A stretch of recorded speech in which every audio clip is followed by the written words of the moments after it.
Good evening, ladies and gentlemen, and welcome to the 2022-23 Cypress College basketball season. We have both the men and women tonight on Cypress Chargers Live here on SportsNetUSA.net. And first up, it is the men who will be hosting the Grossmont Griffins down in from the San Diego area.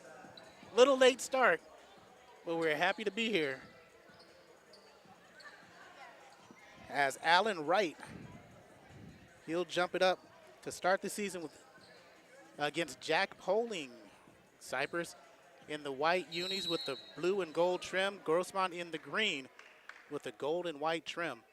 As you see, Cypress, we moving left to right, and Grossmont has the ball starting off with a three, and that is good. Brandon Tully starts it off, and they trap in the backcourt. We'll get those lineups in just one moment. Brett Grant, the all-conference performer, with the left, lays it up and lays it in. Bringing the score to 3-2. Grossmont with the ball. Corey Nayland, Mark Pavlovich here on Don Johnson Court on the campus of Cypress College. Tully with that opening three. Cypress in their person-to-person, man-to-man defense. There's a three attempt, and that is good by Jack Poling. So two quick threes for Grossmont, and a turnover in the backcourt. Here they come again. This is Samuel Stewart the fourth, their all-conference performer, and there's going to be a player control foul running over Alan Wright, his first personal, first team foul. Well, Corey, what you've got to really like about this whole thing is that as soon as Grossmont makes a basket, it's full court press as they're changing people up already. So Alan Wright will inbound for Cypress, wearing number 24. 1 is Grant C. the point. Number 10 is Jordan Taylor on the floor. 33 is Hattie Asali in the pivot. And number 3, 6'2" guard freshman Blake Ballard. We'll get the Grossmont lineup in just one moment. Inbound. Butler, Asali, C. Ballard thought about a three, pushed out of bounds. Newly into the ball game is David Salea. He's joined by 11, Ryan Yoder. 32 in green is Ryan Woolley. 2, Tyrone Lesker Jr. And rounding out this 5 will be Sawyer Kopp. They pick up man-to-man. 16 seconds on the shot clock. Ballard launches a three, short, rebound right, gets fouled. He'll go to the line for 2. Well, an interesting move by Coach Weber. I mean, he starts 5, and then Corey immediately he brings in 5 more at the 18-minute mark in this first half. So we'll see if he does that just to keep the pace up defensively against this Cypress team. Very first game of the season. Regular season game, not a scrimmage. Both teams have had scrimmages. First free throw goes down for Alan Wright. 6'5" freshman out of Torrance, went to LA Premier Prep. Makes both free throws, cuts that lead to 6-4. In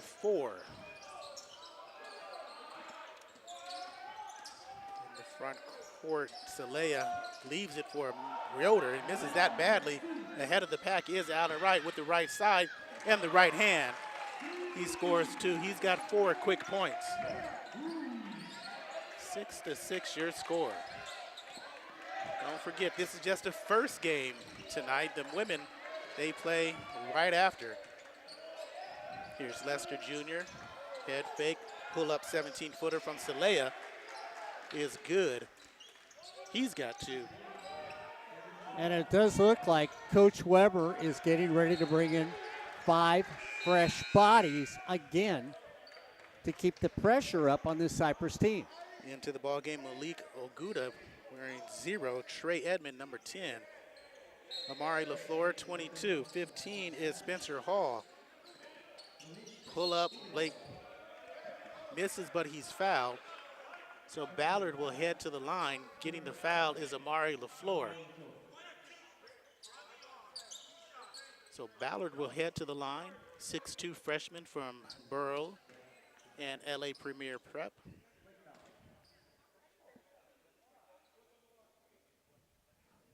Eight-6 is your score, 18 minutes. As Mark said, just 18 minutes thus far. And Corey, these are 3 sets of 5. These are not repeats from the first 5 to the second 5 to the third 5.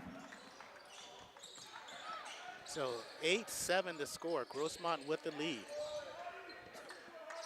Here's Trey Edmond backing it out. Spencer Hall, LaFleur, and Agude, who played last year, air balls from 3. Rebound Grant C. Had about 4 a game last season. Ballard forces one. Good defense by Agude, but they can't corral the ball, and that is a turnover. 17:35, first half, just started. The 22-23 season. Ballard pulls his way inside and puts it up and in. He's got 3 quick points. And it is now 9-8 Chargers. In the corner, Lester Jr., no. Excuse me, that's Trey Edmond who misses the corner 3. Loose ball foul. You talked about Grant C. When he played last year for Cypress, he averaged almost 12 points a game for Coach Al-Hadif. Here's Ballard, left corner. Leaves it for Asele. Wright chases it down. Around the world, Allen Wright has 6 quick points. 11-8. Quick 3, no good by Calvin Payne. Rebound up by LaFleur. He misses. Excuse me, that's Elijah Williams misses. Tully for 3, hits the corner of the backboard. Another 3 attempt, that's good. His second 3 of the ball game gives them or ties the game at 11. And that pressure being broken easily by the Chargers on the left side. Ballard pulls up and connects.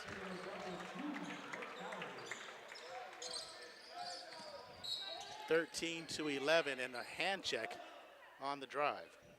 Well, and Corey, you know, if you can go down the wings, get it to somebody who can make a 15-foot shot, the pressure's got to back off as 5 new faces come out there. Boy, howdy, am I glad you're doing play-by-play. Lester Jr. checks in along with Orion Woolley for the first time. Sawyer Kopp back in. David Salea and Ryan Yoder will set that Cypress lineup on the offensive end. Here's Kopp. Dribble handoff to Yoder and running over Kopp. Looks like a Saley. No, actually it's going to be first time into the ball game, Trevon Morris out of St. Anthony High School in Long Beach. Butler on the defend. Lester Jr. pulls up for 14. No, high up on the rebound is Woolley. And he gets his first 2 of the ball game, and it is now 13-13 with 16:06 to play in this first half and a quick timeout taken by Cypress. Chargers live on SportsNetUSA.net. Cypress head coach Andrew Al-Hadif. Resurging Charger, as soon as he took over, they became prominent once again. Yeah, and realize what he did at Irvine Valley when he was over there as an assistant coach. They were a prominent basketball program, and then he came over here to Cypress. On the other side with Grossmont, last year, Corey, they started off slow. In their first 14 games, they lost 9 of those 14 games when they started. So they were 5-9, and you can see what they're trying to do here. Trying to find that 5 that's out there. Put a lot of pressure on Cypress. Again, they go to full court pressure. So fresh legs to play against the Cypress Chargers and trap somebody in the backcourt. Here's C, hard to trap. Got away with a carry all the way, stripped from behind by Woolley, last touched by C. So not necessarily to turn the ball over in the backcourt, Mark, but just to make you play faster, and a turnover happens. 13-13, your score under 16 minutes. There's been a lot of action in the first 5 minutes and 3 seconds. Woolley in the backcourt. with Kopp, Salea, Yoder, and Lester Jr. with the ball. He's working on Blake Ballard. Salea working on Christian Butler, pulls up from 12. No, awkward shot, good D. Here's Butler with the left. Push off on Salea. Salea acting a little bit. Left-handed tray, no. Here's Woolley. Woolley barreling down and leaves it for Kopp for 2. No, but a player control offensive foul. Butler stood his ground. And on the pass, runs him over. It's a charge. Yeah, but what he thought is he thought the defender was still moving. And if you're moving hips or anything, that should be a blocking foul. I know you're going to disagree with me. It's like pass interference in the NFL. You don't have to turn around, and in basketball, you can move. You can be moving and a charge be called. Jordan Taylor brings the ball up to Grant C. He drives, dishes, Asali for 2. Good drive and dish by C. Good finish by Asali. You're going to be looking at him to be a double-double guy this season. Here's LaFleur for 3 in and out. Asali with the rebound. Butler. C now. Crosses over. Leaves it, and there's reciprocation on the pass off, a charge. And last year, if you remember the way Grant played, he would have hot and cold games for the Cypress team. Coach Al-Hadaf needs him to be a leader this year for the young guys that are coming on play on this team. Trey Edmond gets denied by C. Cross-court pass to Sebastian Van in for the first time. And Edmond, open 3, no, Asali battles for it, contains, and then throws it away.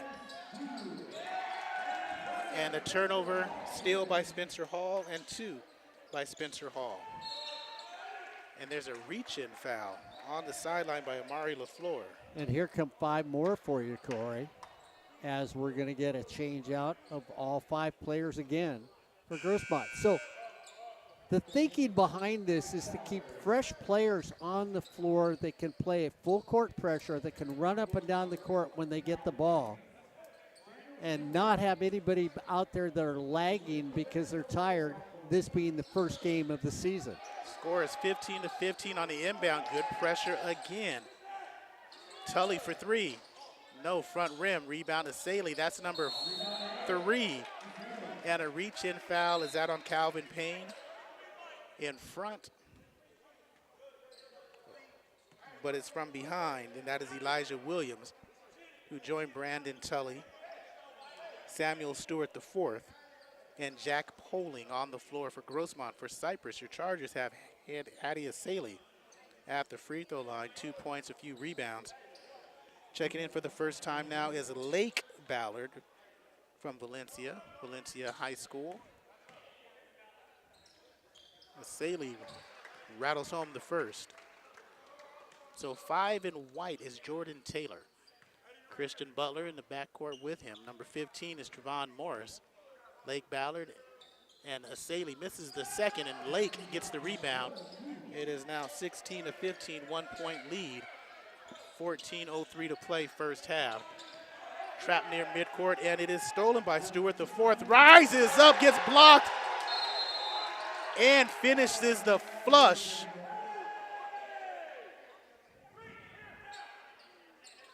And it looked like on the challenge, Trevon Morris came down hard. They landed on his right leg, and he's holding his left. It is 17-16 Griffins.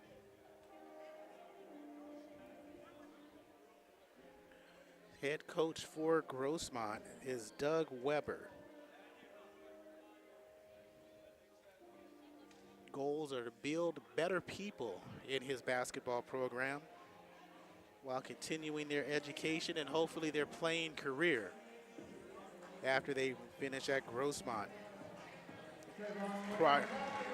And Trevon Morris is up. So right now you look at Grossmont, they're 7 of 10 from the floor, shooting 70%. On the flip side, Cypress is 5 or 6 to start things off. That's what I have on here, but I know my stats are live stats. I think are a little down behind. I went to live stats, Corey, to see if I could get updated here, but I think we're a little more in tune than live stats is right now. 13:54 to play. Allen Wright back in. Lake Ballard, number 2. Inbounded to Christian Butler. Hattie Asaley.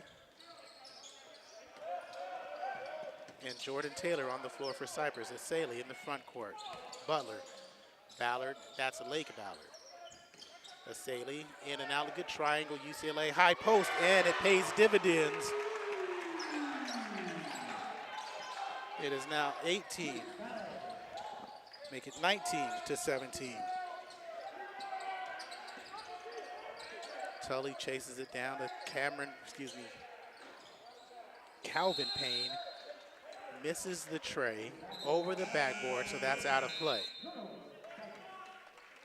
So back in is Kopp, Yoder, Celea, Woolley, and Lester Jr. Right to inbound. Butler got away with a little shuffle. And Taylor kicks it out of bounds as he's looking ahead. So we see the early philosophy. We don't know if Grossmont will continue this through the year. But the philosophy is trap, get the turnover, and then pull up and live and die by the three-point shot, because that's what they've done early in this game. Here's Celea, pull up from 15. Shot at 14. Rebound chased down, number 5 by Asaley. And almost turns it over again. Good hands by Lester Jr. 19-17 your score with 13:02 to play first half. And Blake Ballard checks in. So the Ballard guys are in 2 and 3. Taylor will inbound. Butler and Wright are on the floor right. Back to Taylor. Up to Butler on the near side. Splits 3 defenders, misses the easy layup. Allen Wright battles hard. He misses the putback. And coming out of the pack is Celea. Celea has 2 points this evening. Ryan Yoder thought about a 3. Good closeout by Butler. And there's a body check by Taylor. His first personal. Fourth team foul. Grossmont has 17 fouls. Cypress is in the bonus, and substitutions galore for Cypress. Out goes Taylor. In comes Mark Onyeyeki. Onyeyekwe is in the ball game. He wears number 21. And Corey will reset Grossmont, who has 5 new faces again on the floor. And stepping out of bounds, looking for someone to go to, is Spencer Hall.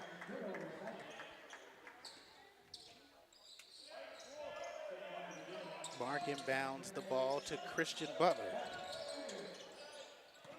Christian working on Hall. Ballard, Lake, looking for Blake. Goes over Onyeyeki. Onyeyekwe. Butler drives at the 14-5. And another step out of bounds. So we see a charge early in the first half on Grossmont. You see a charge on Cypress the next play. Somebody steps out of bounds on the far side for Grossmont. Somebody steps on the far side for Cypress. 19-17 your score, 12 to play first. Nice left-handed drive by Trey Edmond. Ties it up at 19. Blake Ballard ain't shy. Short on the shot. Rebound goes to Amari LaFleur. Up ahead to Sebastian Van. Neither team is shy for putting it up from 3. The land of plenty is Neal right now. Ogude. Kick out. Hall. Makes a 3. But Corey, you're seeing a philosophy. Now that doesn't mean this philosophy will carry through the year, but it's run, play pressing defense, and take the three-point shot when we set up offensively. that's what Grossmont's doing. And there's a rebound chase down by Ogude. And I think you will see that all season long. The substitution pattern may not exist all season. Down low, Ogude working on Butler. Kick out to Edmond. Got a strong drive just a moment ago. He drives again with the left, finishes with the right. Trey Edmond with 4 points. And it is a 5-point lead for the Griffins at 24-19. C and Asali will check back in at the next dead ball. Onyekwe over to Butler, left-handed three, short rims again. And here's Edmond. In the attacking court, behind the back dribble, saved by Hall, tripped by Lake Ballard. So one of the things you get from taking that three-point shot, and if you're spreading the court open, is that allows you to get alleys to drive to the basket, because you've got everybody coming out to play you defensively, especially when it's man-to-man, Corey, and then you go in each wing, you go wide. That gives you passing lanes and alleys right down the middle of the court. Tully inbounds at Stewart to fourth. That is Payne. Tully has 2 threes, drives this time on the curl over an outstretched Asali and gets his 8th point of the ball game. It is 26-19 Grossmont. Then you come back with a high weave, get somebody to get a little pick along the way, and you get a basket. Taylor trapped in the corner again. He traveled once, not once, but twice, and throws it out of bounds off a Grossmont leg. I thought he was doing the cha-cha, and they were just, dancing with the stars. It was the rumba. Oh, okay. Wright will inbound. Blake Ballard back in. C in the backcourt. Taylor Asali joined them. Taylor with the ball, spins down low, good position. Asali working hard. Got to finish, gets his own rebound and fouled on the wrist. Jack Poling not happy with the call. Did they call 2-5? They call 2-3, and that's Elijah Williams. So that is the 8th team foul for the Griffins in the game. Misses the first. In and out. And the student exchange program keeps going here for Grossmont. So new players back on the court. Go ahead. Makes the second. So it's 26-20. Grossmont, and running over the defender trying to set the screen is Blake Ballard. That's going to be the 6th team foul. Celea and Yoder in the backcourt. Also in the backcourt is Orion Woolley. Lester Jr., that's Tyrone Lester Jr., and Sawyer Kopp are on the floor. They have the ball. Inbound on the near side. Taylor, Butler, C, Asali, and Wright for Cypress.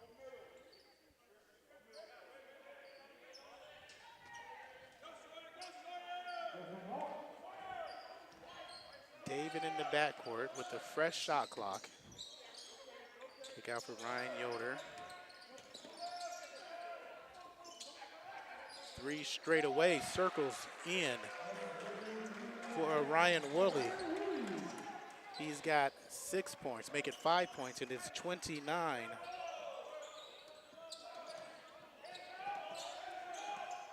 To 20. See, he's out of bounds again. That's the second one. And what you see, Corey, I got to ask you, most three-point guys, when they're over the wings, take that step back, which I've never understood. Rhythm. Is that what they're taking the step back? Yeah, to get their shot, to get a rhythm so they can flow. But you got to have better court recognition. So 8:57 to play. 29-20 is the score. Grossmont with the lead and the possession. Ogude drives on Wright, forces a bad shot. The 6th rebound for Asali. Here's Butler quickly in the front court to Taylor. And Taylor hopped, skipped, and jumped. Look like Mike Conley Sr. on that. 8:40. As it's good to see Trevon Morris back in after he limped off earlier. Also in for the first time is Luke Washington, freshman out of Ocean View, wearing number 20. Cypress stays in the person-to-person. Hall, Edmonds, spins double out of the double team. LaFleur drives, kicks. Edmonds short, long rebound, and that's what happens when a lot of threes. You get that long rebound, second chance. Spencer Hall for a quick three and swish. He's got 2 threes and 8 points. It is 32-20 now. And chase down on the floor is Butler and Edmond. Butler touched it while he was out.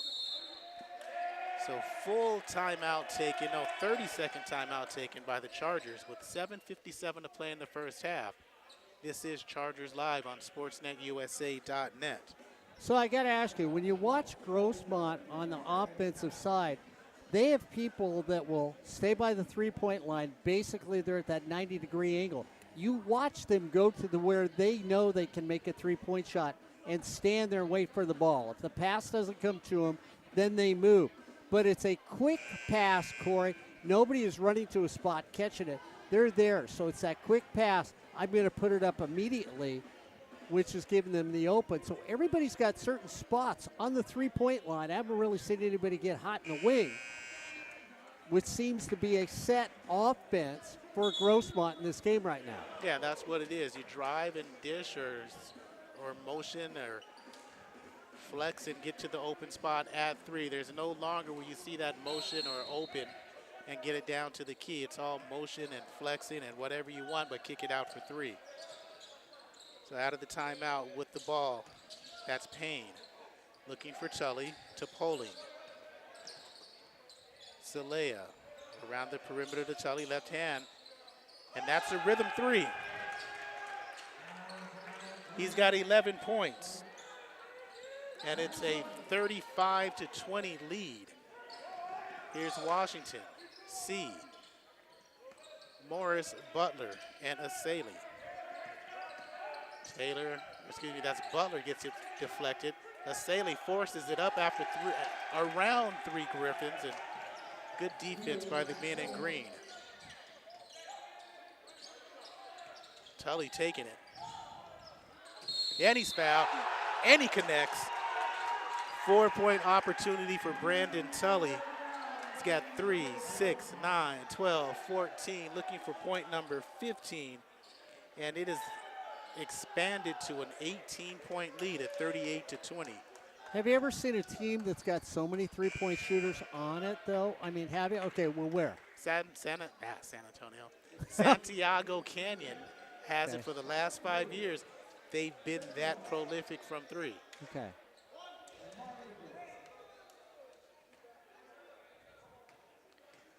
So Brandon Tully, 6'2", freshman from Monte Vista High School, gets the 4-point play, and he has 15 points. And it is now 39-20. 7:06 left to play in this first half. Allen Wright will inbound the ball. C and Butler in the backcourt. C has it. As you mentioned, Mark, he was an all-conference performer last season. Washington bodied up by LaFleur at the elbow to Butler. C is directing traffic between his legs, as you see. Drives again. Euro step into the lane and count the bucket after a block.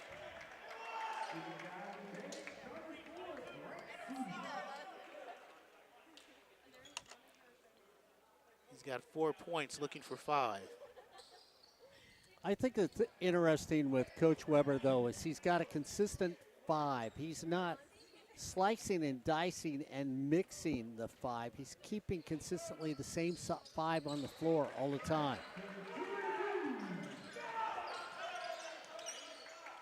39-23 with 6:36 to play first half. Hall, Yoder, LaFleur, Edmond, and there's a steal kicked out, last touch by Elijah Williams. And a really nice trap, because what you saw in that play was Wright comes over quickly to cut him off, an instant double team, and a surprise move. Therefore, the ball is turned over. Butler now bringing the ball up against token pressure. Grant C trying to get going. Bounce pass down low to Allen, using that brute strength, misses. And ball deflected out to Edmond. You got to finish. You're down by 16. 6 minutes approaching. Woolley, kick out. Edmond thought about driving. Dishes to Lester Jr. Pulls up from 17, bricks it, and right with the elbows. He's got 4 rebounds. Butler out of control, but makes it work. Christian out of Dominguez High School gets his first 2 points and back the other way quickly. That's now 39-25. Grossmont has the lead and throws it away. Again, stepping on that far end line. One thing you see about Grossmont, when the ball goes up, there's 5 people underneath the basket fighting for the ball. There's not that 1 or 2 big guys they're counting on. It's a 5-person attack to get the rebound. Not a huge team. Tallest player is 6'4" on the roster. They've got a couple of them. Butler double teamed at the near court, or half court, excuse me. Now Sia's double team. Evades, kick out, Washington open 2 on the line. Rebound chased down, corralled by Poling. Bounce pass to Tully. I guess inside the 3-point area, not much. Outside the 3-point area, he's doing big things. 5:05 to play first half. And again, that's the 5 people rebounding, so they're all battling for the ball. The big guy has to take on 3 people underneath for Cypress.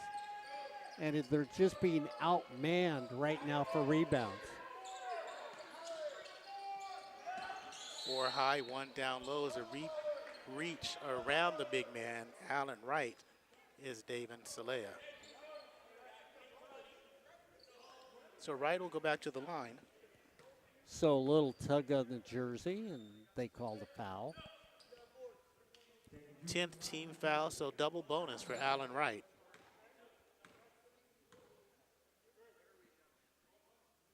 Six points for the freshman, make it 7.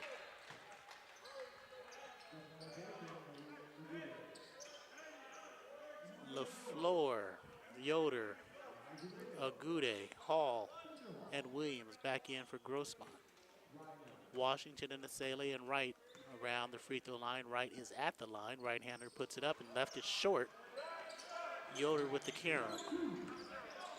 So 39-26 Grossmont. 4:40 to play. Yoder, free throw line, back door, stolen by Butler. C coming 2-on-1 with Washington, raises up, gets the foul as a block.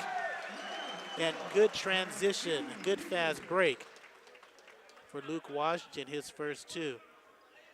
And LaFleur tried to take the charge. Didn't get there in time, but the spacing with Grant C, seeing his man on the side, 2-on-1 classic.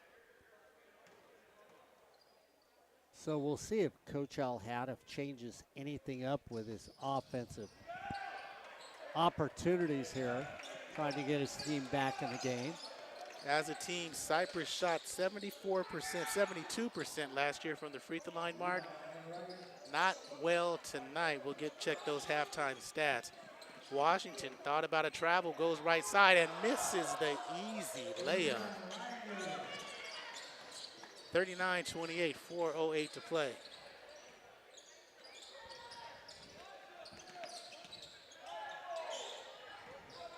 Hall corner, no. Here's C. Head up all the way. Leaves it for Washington. Thought about a travel. Everybody's traveling in the first half. Asele, that's going to call a rebound. Number 7, locked out of play. Looked like by Williams. Mark, watch the feet. every time they touch the ball. There's a little 1-2. Okay, now I'll move. 1-2. They got a little bit of LeBronisms in them. Well, I like how you say it's all for rhythm, but you No, would no, think that's not rhythm. That's a travel. Rhythm is you take that one step, bring it through, and you take a shot. Like that. Short is Blake Ballard. Rebound right, his fifth. Powers up, powers in.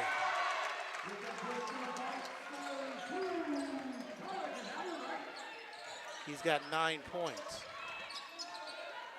39-30, and a steal by C. Coming one on none.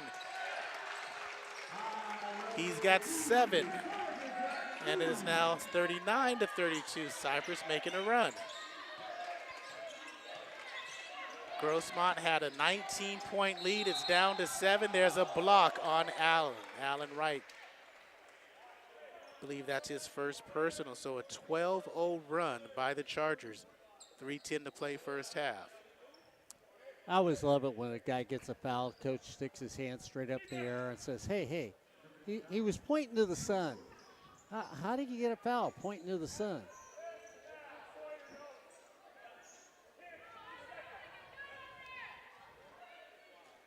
Basketball is a game of nobody fouls, and the referees only call it just to make the game a little more exciting. That's all. If there were no fouls called, we'd never leave. So 39-32 is your score in this first half. 3:10 to play. We want to thank the maintenance here at Cypress College for bringing us this game tonight. As a free throw is dropped by Samuel Stewart IV.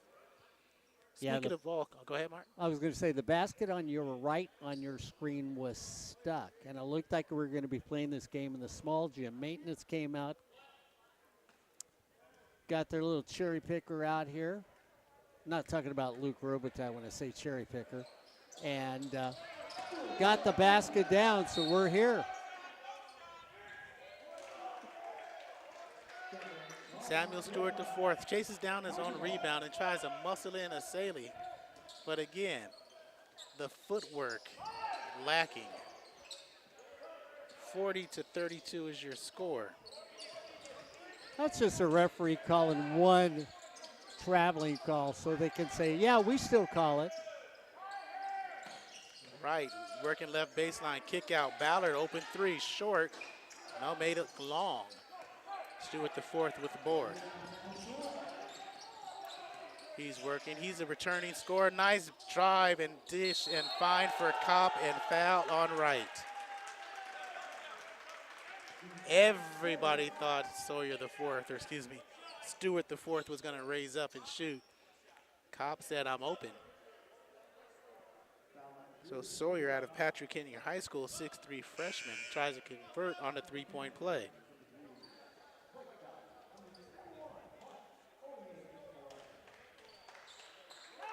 Onyekwe.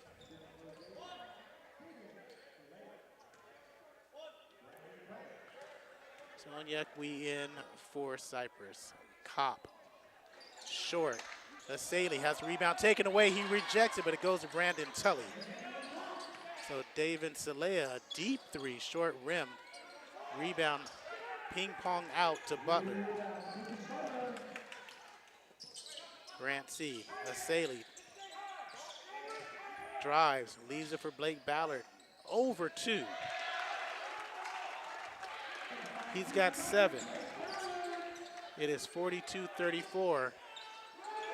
Not for long, 45-34 thanks to Calvin Payne. That's his first bucket. He averaged 5 last season, a turnover in the backcourt. Payne has it in the corner to Lester Jr. Sawyer Kopp, front rim. Cypress with the ball, and Butler is still down.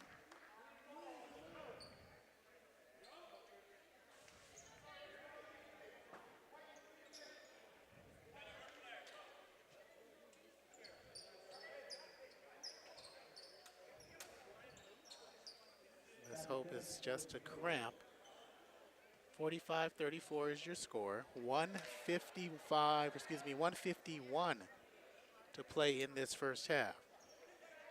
This is Chargers Live on SportsNetUSA.net. Okay, tell me, do you think these numbers are right? 17 of 26 for Grossmont, 65% on the floor, 12 of 22 for Cypress for their 34 points. 9 of 11, they say now, for 3-point. We know that's not right for Grossmont. All that matters is the score is right. 45-34. Yes, it is. And speaking of what's right, SportsNetUSA.net for sports. Tomorrow, we have Cypress College volleyball at 6 p.m. as they host Orange Coast College. And we're going to talk more about that during the break. We're going to take a few minutes during the break between the men's and the women's game and talk a little bit about all sports. Then we're going to break, then come back to you. That's tomorrow. On Saturday, East Los Angeles College football at 6 p.m. They play and host Bakersfield. Should be a good game. East LA, Wednesday, November 9th, more Cypress College volleyball. That's at 6 against Golden West College. Let's just tease now. Every game from now on is important because there's only a few. Yeah, there is, and there's only so many spots. Yes, there are. And Thursday, November 10th, Mark, you're a very busy man. Cypress College women's soccer versus Santiago Canyon at 3 p.m. You and Ed do be getting your exercise. And Christian Butler is up. Well, you know, Ed and I are spry youngsters. That's why we can do all this stuff. You know, not like you older guys like you and Ryan Osborne, you know, come strolling in because you're talent, you know. Sort of like a former SportsNetUSA.net person, Rashawn Haylock. Onyekwe Taylor has the ball in the backcourt. C, along with him, Blake Ballard and Aseli. 18. There's Onyekwe. Drives and off glass. And our tribute to another guy with the kiss, 45-36. That's the one and only time we'll say that. Blocked by Aseli. Saved by Hattie and Taylor. Into traffic, turns it right back over, but there's Aseli again hustling, Mark. He's got 2 blocks, a steal, 7 rebounds, and a scrum on the floor. Tied up. Possession arrow stays with the Chargers. And Corey, give it to the Cypress team. This game was a runaway at one time. You sort of felt like Grossmont was just going to run away, hide, and bury Cypress by halftime. They're only down by 9. Yeah, Cypress on a 16-6 run with 1:14 to play. Jordan Taylor in the backcourt out of Los Osos High School. C out of Poly, Long Beach Poly, takes the 3. In and out. As the rebound comes out to Ogude. With the right hand, LaFleur. Yoder back to LaFleur. Looking for Hall in between the circles, back to Yoder, almost out of bounds. One-on-one falls down. Williams to LaFleur in the corner. Long rebound up top. And I'm gonna say that's rebound number 10 already for Aseli. We'll check live stats. Grant C muscles up, can't finish. Ballard, second chance, no good, but a foul. Wait a minute. How come when I give you live stat numbers, you just sort of raise your eyebrows at me? I just want to see if I'm correct. We know. Okay, then it's 10. He's got 10 rebounds in this first half of play. Exactly. Because you can, you know, I'm going to look at you if they say 15 and go, I don't think so. He's got 4 points. Ballard makes the first free throw. 45-37.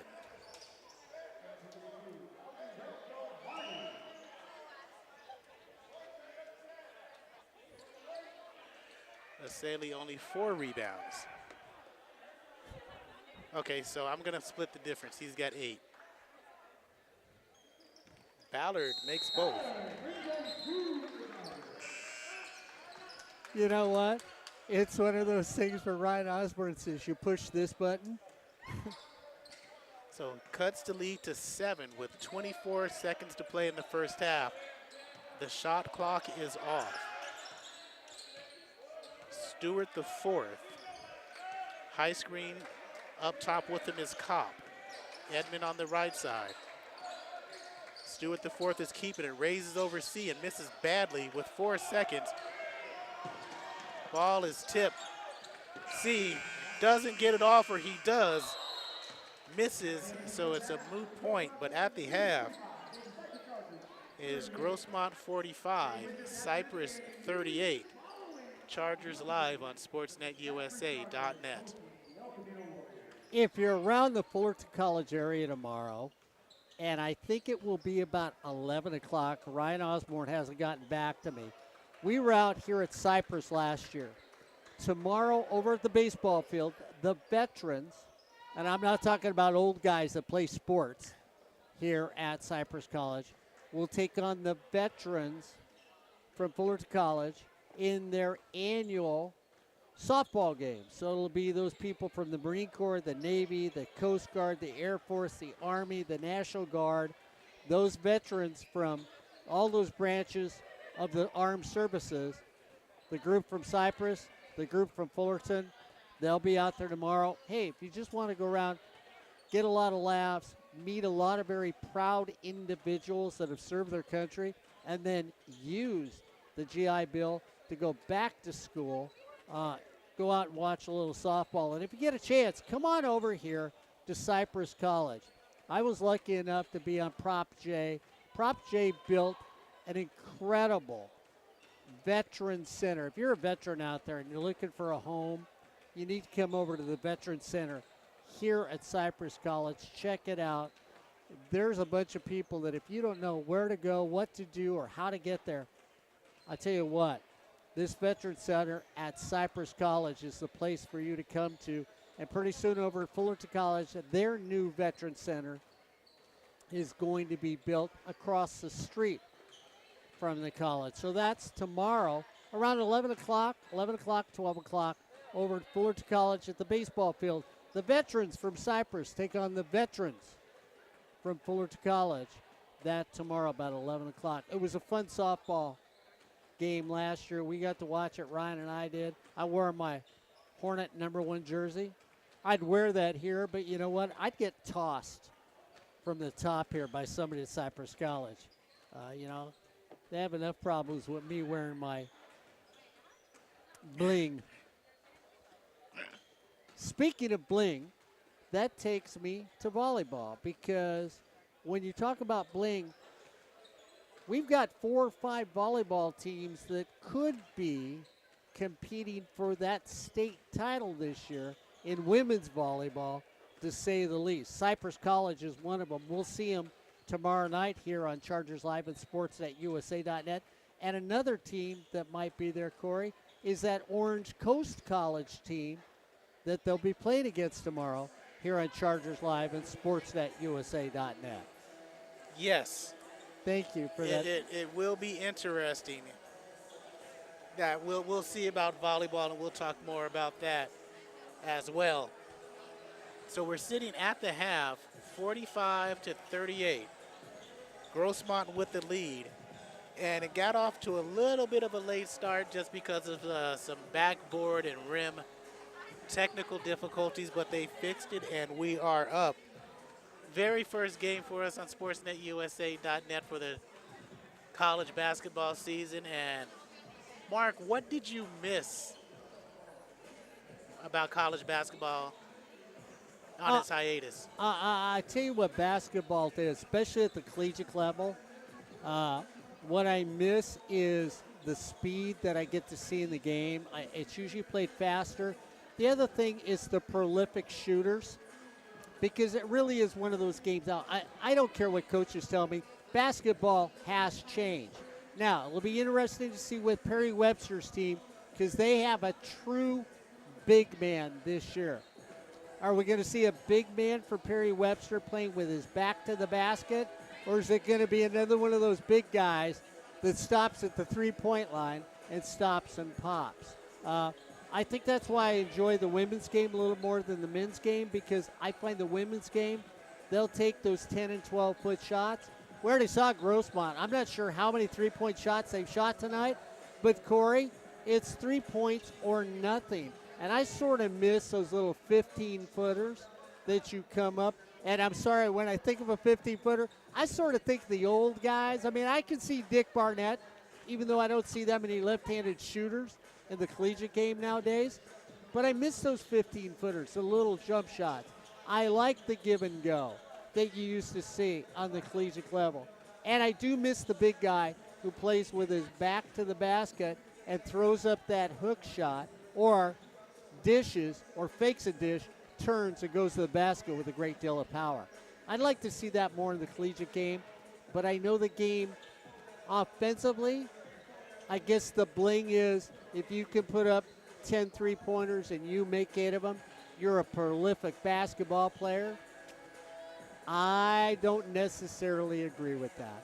Gotta love the analytics, Mark. So first opening impressions for Cypress College basketball here in this season, from what you saw last year when they lost in the second round.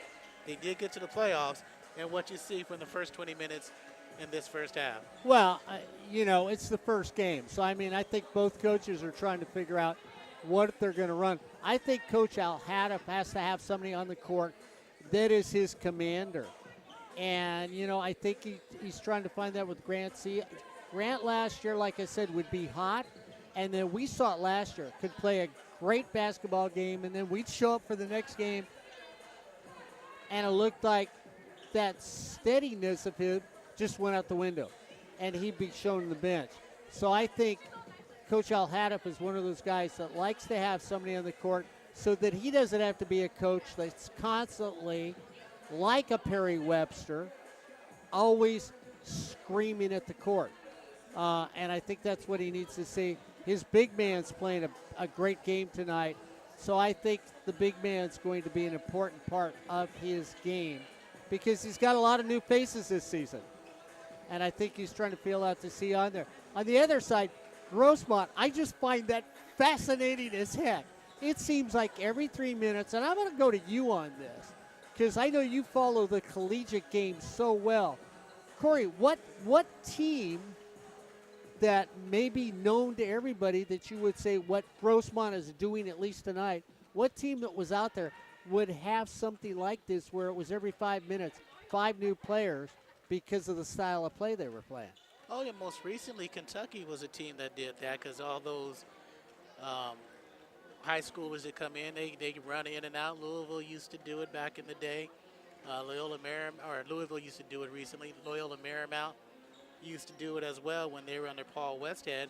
It's something that not every team does it so frenetically as Grossmont is doing in this first half of play, but you will see those wholesale line changes.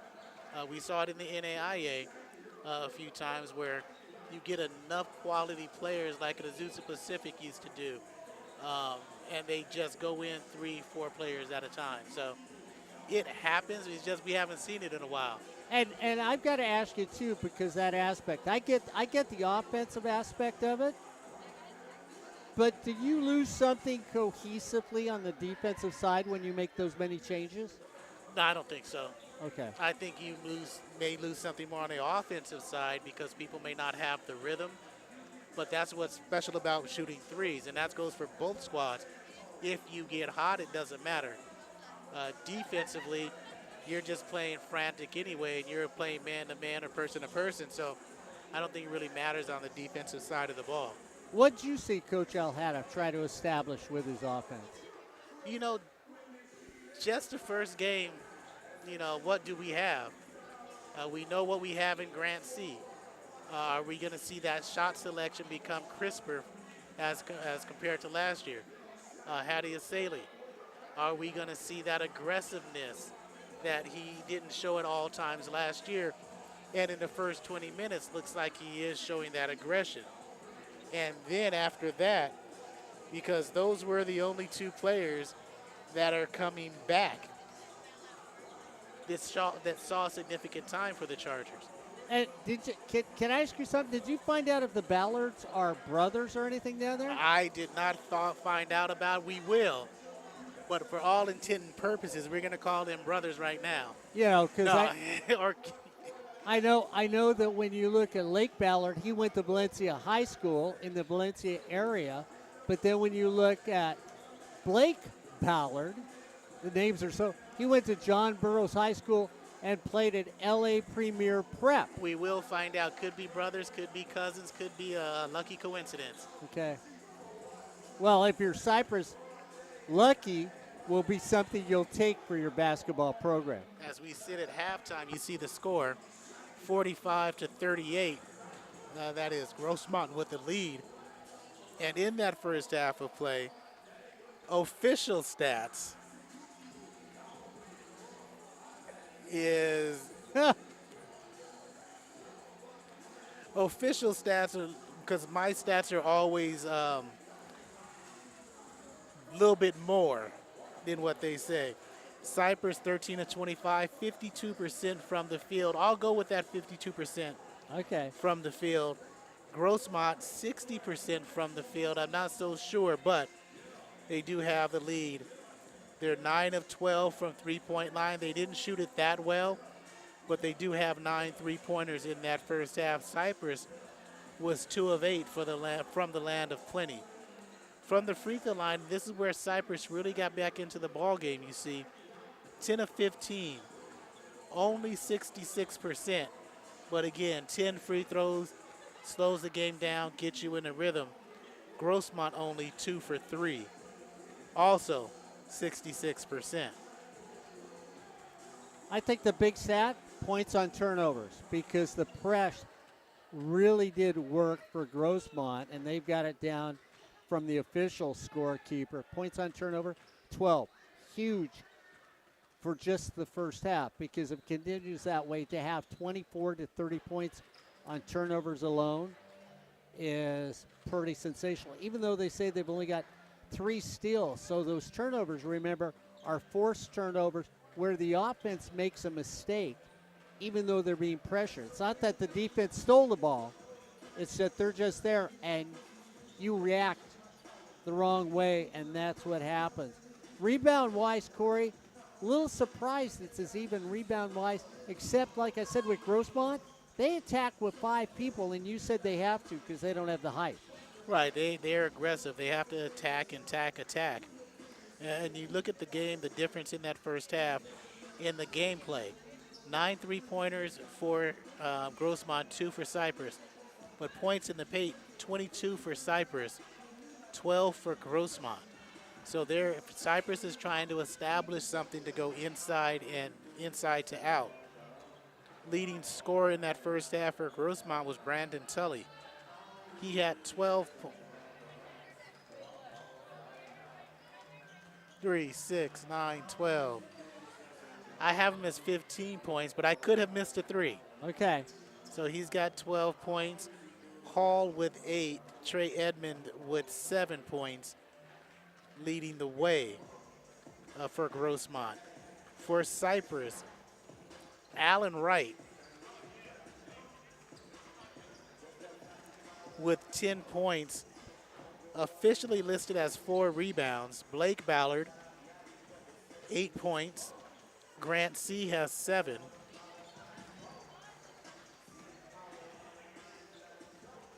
Hattie Asaley has 4 points and only 4 rebounds officially. I'm still giving him 8 rebounds in that first half. Yeah, he was the rebounder for Cypress in this game. So those are the key stats in the first half. As the lead for Cypress, the deficit for Cypress is 7 points, 45-38. You know, the women are coming up next. One of the things I still think the men ought to do, I like the fact that the women play 4 quarters. The men play a first half, and a second half. I think the men should go back to playing 4 quarters like the women do.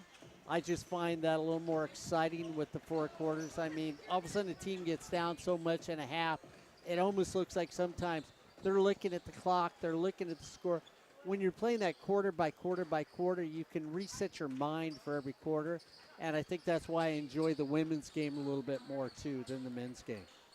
It adds that sense of urgency Yeah. that you don't have, really.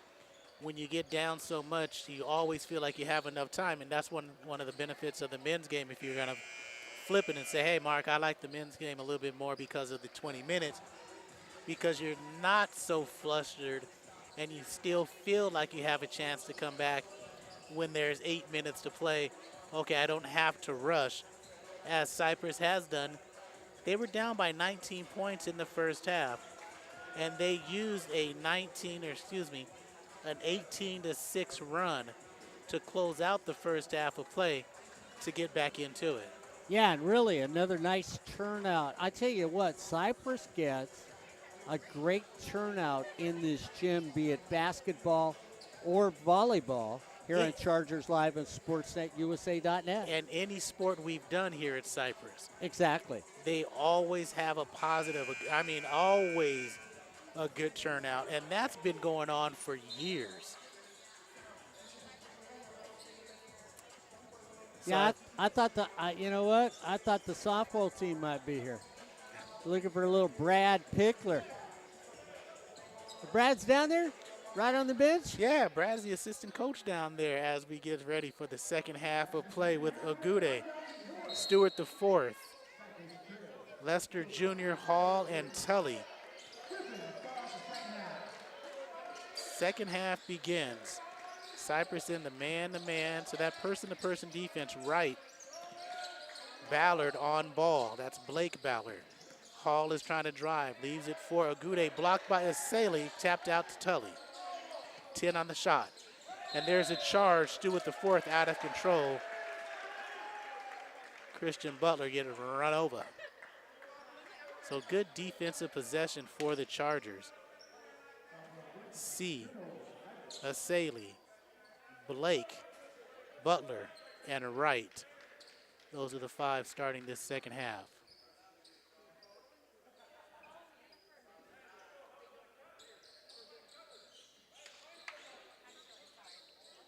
So as they try to clean up, make the sneakers squeak.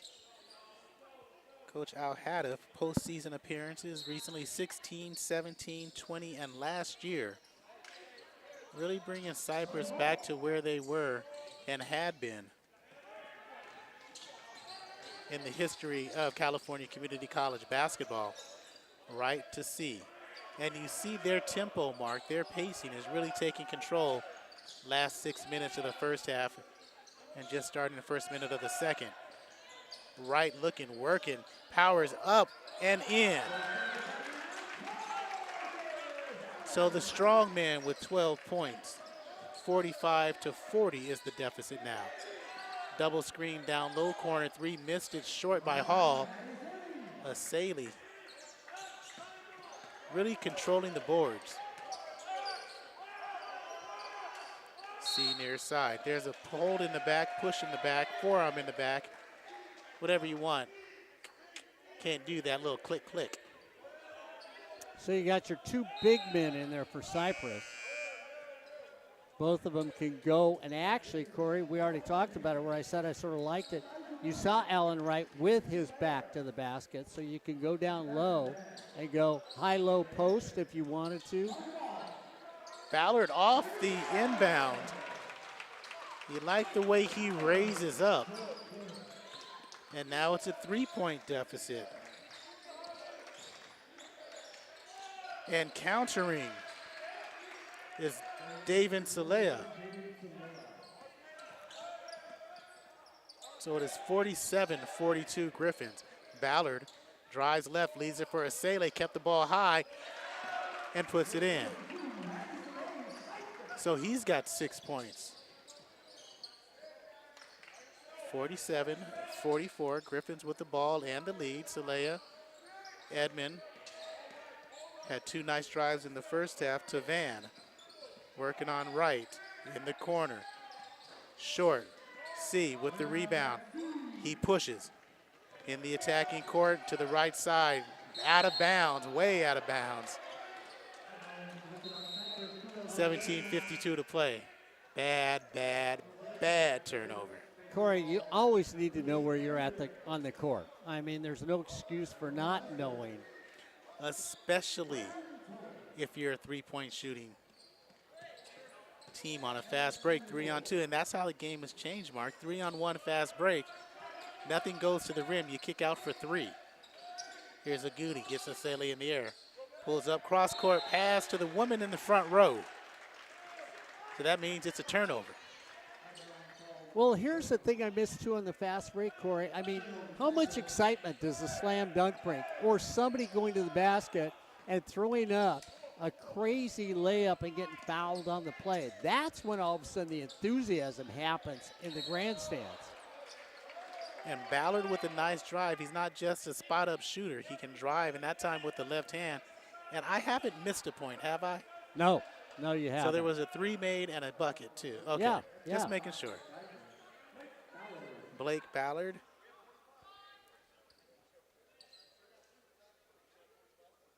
$11 points. 6'2", 180-pound freshman.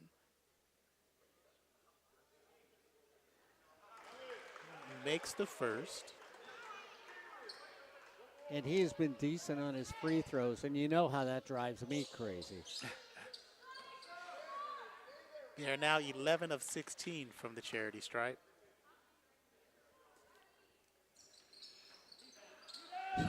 And Mark jinxed him, and Alan Wright says, I got you. Down low, Ballard, as he was triple teamed, Ballard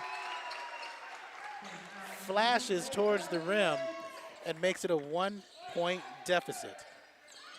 47-46, Grossmont with the lead. Good defense by C. Bad rotation, but a good help and save by Sele. So what happened, Mark, is there was a drive on the right baseline. Poor rotation by Cypress as Sele saved him with the block. And the ball went down to Agude. He misses that, and there's a chirping down between Butler and I think it was Stewart the fourth. So did the referee call a technical? They called a timeout, officials timeout, go to your respective corners. Okay. While we decide what to do. 3 minutes gone by in the second half.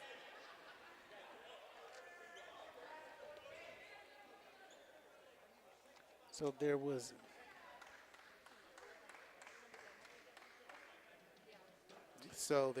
a push by Butler. Officials for tonight's ball game: Quincy Fleming, Jack Good, and Marco Pantoja.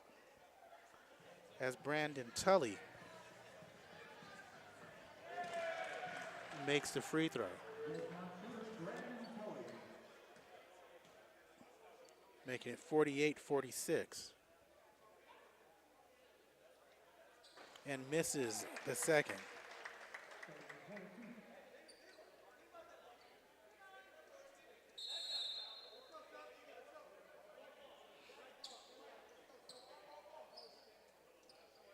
Coach Al not happy with the call because he said there was chirping by both players down below. Yeah, he wasn't walking down the street talking crazy to himself. There was a conversation between two people going.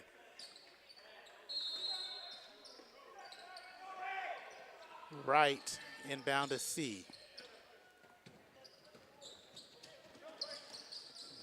Ballard leaves it for Sele, almost a turnover. Kicks it out to Wright, showing versatility in his game with the dribble drive down low. And leaves a nice little pocket pass to Sele. And the game is tied, Mr. Pavlovich. Payne with the bump right with his third personal.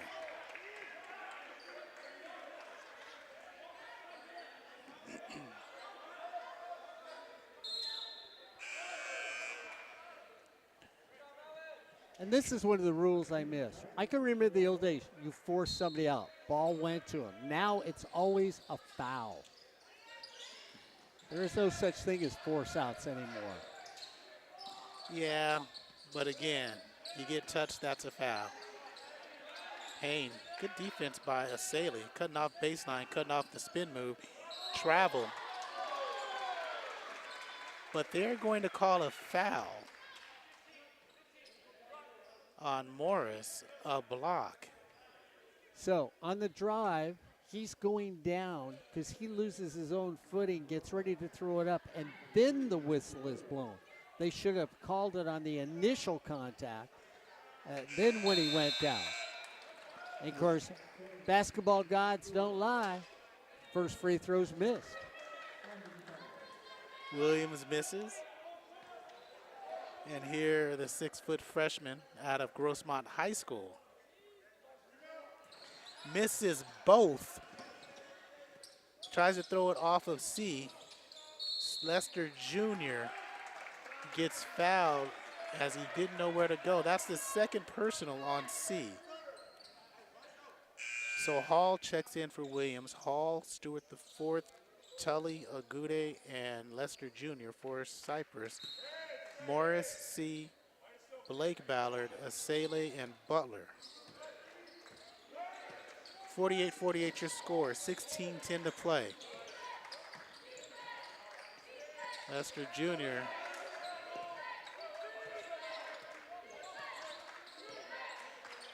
to Stewart the fourth. High screen set by Agude with 8 on the shot. There's 5, there's 4, gets into the lane and he runs over Butler.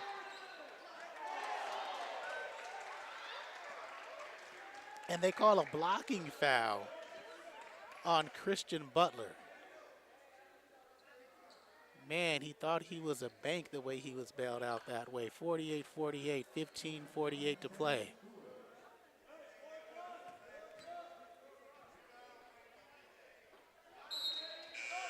Oh, Mark Pavlovich says it was a block, so no bell out there. Okay. I'm going to disagree, but that's okay. You both have better sight lines than I do as the first free throw is made.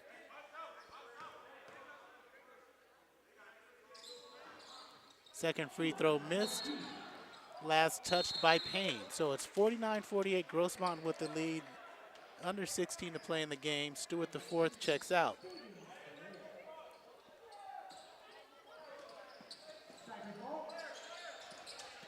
Butler with the left, driving all the way. Asale running, tapped out of bounds by Salea.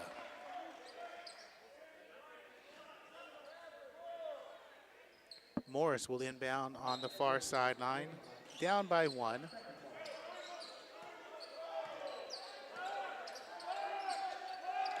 If Cypress scores here, Mark, never mind, as Payne gets the steal on a bad pass.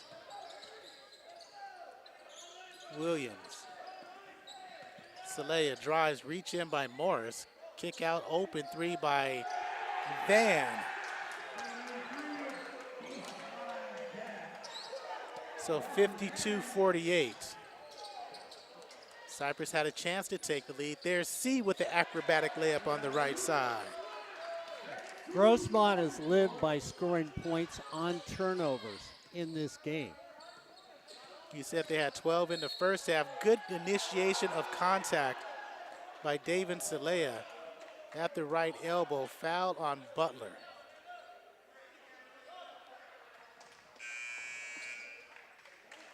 So that's now 16 fouls on the Chargers.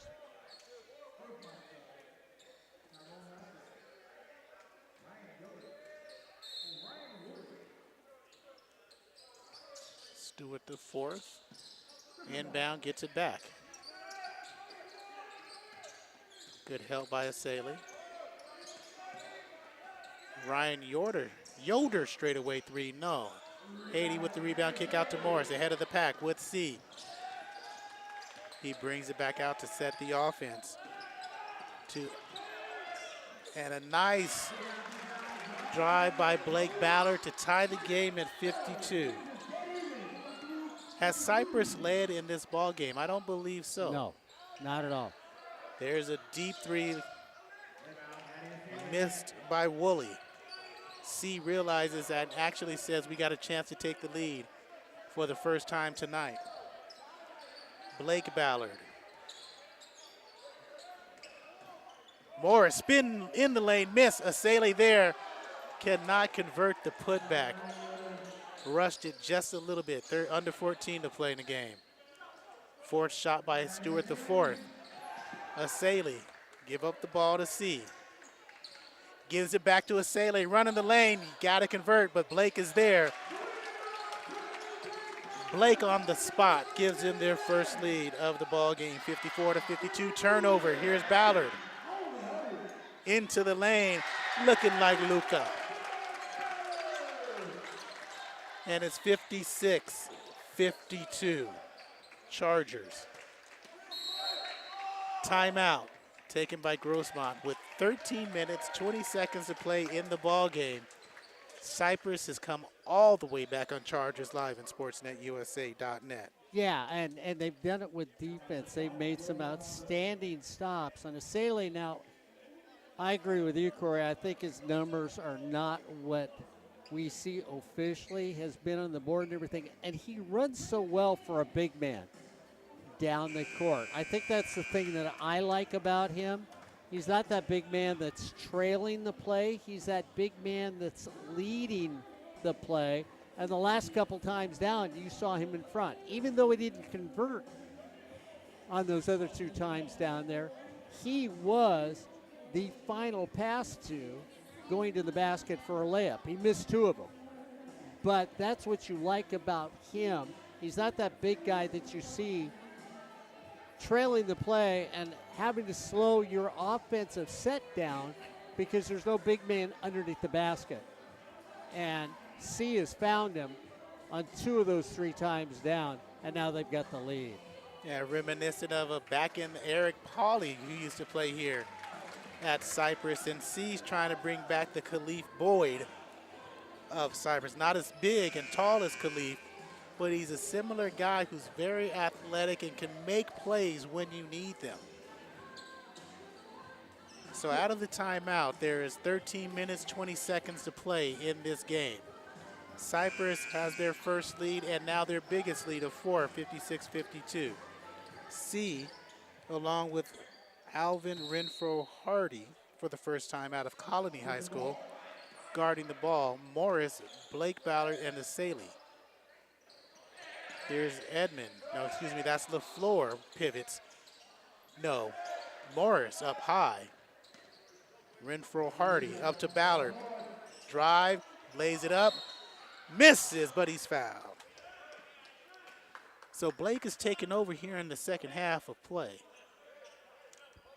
Looking for his 9th and 10th point in the second half. And supposedly he's 6'2", 180 pounds. We're up here, so we're not down there. No, but I'm talking about the 180. Well, we don't know. We're not tall, so 6'2" looks different on tall people. 180 looks different on me. You know, he sort of looks like he's got the old Pavlovich sort of physique down there. Wiry. Sinewy.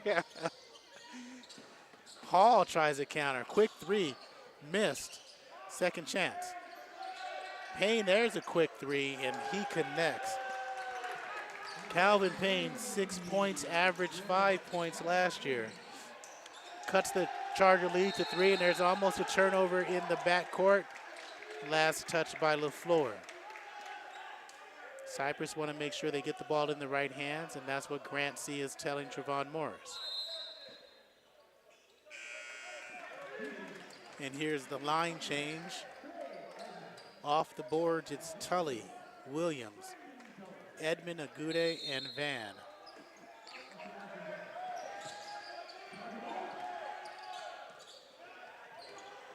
Renfro Hardy. And what Grossmont wanted up on the opposite side, Mark, is a travel call. Asele, kick out. C, thought about the three. Left of the lane, gets bumped, and he'll head to the charity stripe. Boy, that was a late whistle on the plate. But here's the thing about Asele. for a big man, Corey, he has an uncanny way to use his body to move the defender out where he's not getting a charging call or clearing out down low. Yet he still does that down low to clear out the lane for his partners on the court. 6'5", 210. Grant connects. That's because he's 210, Mark. If he's 230 or 250, that's a foul on him. Grant C almost an 80% free throw, almost last season. And you gotta believe he'll have his second all-conference OEC season. It is now 60 to 55. Edmond, Agude, Williams. Wing three. Good ball rotation. Elijah Williams with his first three. And it is 60 to 58. Alley-oop and a pass. Good running of the floor. As good a ball movement it was on the Grossmont side. Excellent ball movement on the Charger side. 62-58, second three. That one is short. Asali. He's got to have at least 12 tonight. 11:41 to play, up by 4. Cypress with the ball. Far side, Renfro Hardy. Delivers down right post. Ballard. C. He's got a quickness. Steps back for three. Conserving my energy. 65-58, now their biggest lead of 7. You can feel the Cypress momentum starting to accumulate. Here's C on the break, 3-on-2. All the way, gliding down, misses Asali, can't convert the second chance, and here's Tully back the other way. 2-on-2, right side. Nice pull-up.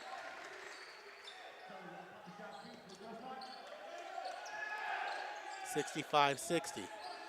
C, run it again. A big man knocked out of bounds by Williams. Last touched with 10:40 to play in the second. And again, Corey, the thing that's interesting, now when you watch Cypress run the floor, they're running down the wings, keeping the middle open. Therefore, things aren't getting cluttered in the middle like they were at the beginning. Ballard triple team, loses the ball. Last touch by a Griffin. Griffins were 7-19 last year, 5-11 in the PCAC. Cypress was 17-13, 8-8 in the OEC. How does Ballard get so wide open on the inbound? He misses right, checks in, almost stolen from behind. Here is C with Morris, right flashing. Works again, Lester Jr. with 3, leaves it short. The long arms of Morris with the rebound right, forces his way up into the body of Kopp, and he is fouled.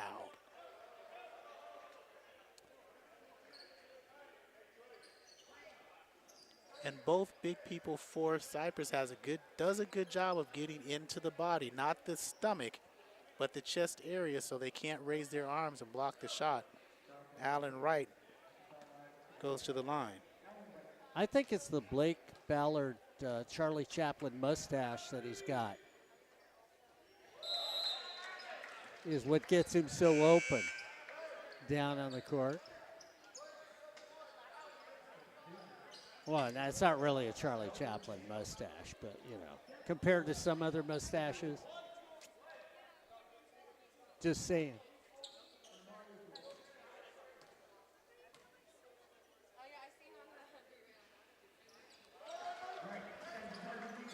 Both free throws connected upon. So 67-60, corner 3 is net. So LaFleur cuts it back to 4. Waukegan High School product is Amari LaFleur. Renfro Hardy in the front court to see. Skips it over to Ballard. Knocked out by Hall.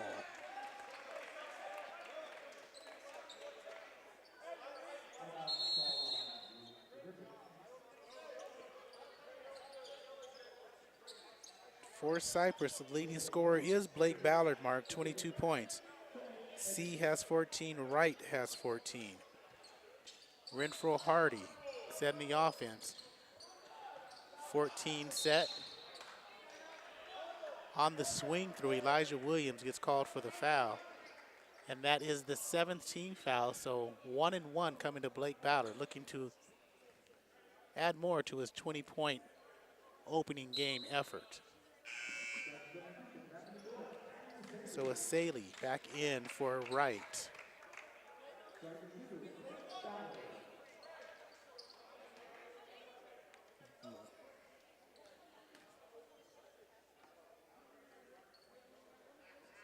Ballard now with 23 points with 9:33 to play.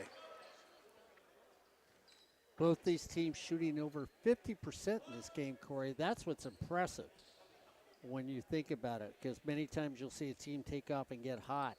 And both of them, Grossmont almost 60% from three-point country. Cypress has picked it up. They're 40% now.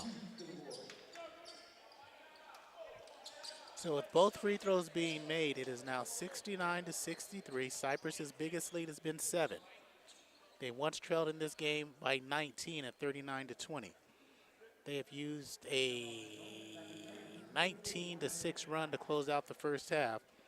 And here we sit with 9:33 to play in the second, up by 6. Chargers live on SportsNetUSA.net. Yeah, but the reason Cypress got back in this game, they're winning the rebound battle. They're ahead of Grossmont by 7 rebounds, and they're getting those defensive rebounds, and they've been there for the offensive rebounds.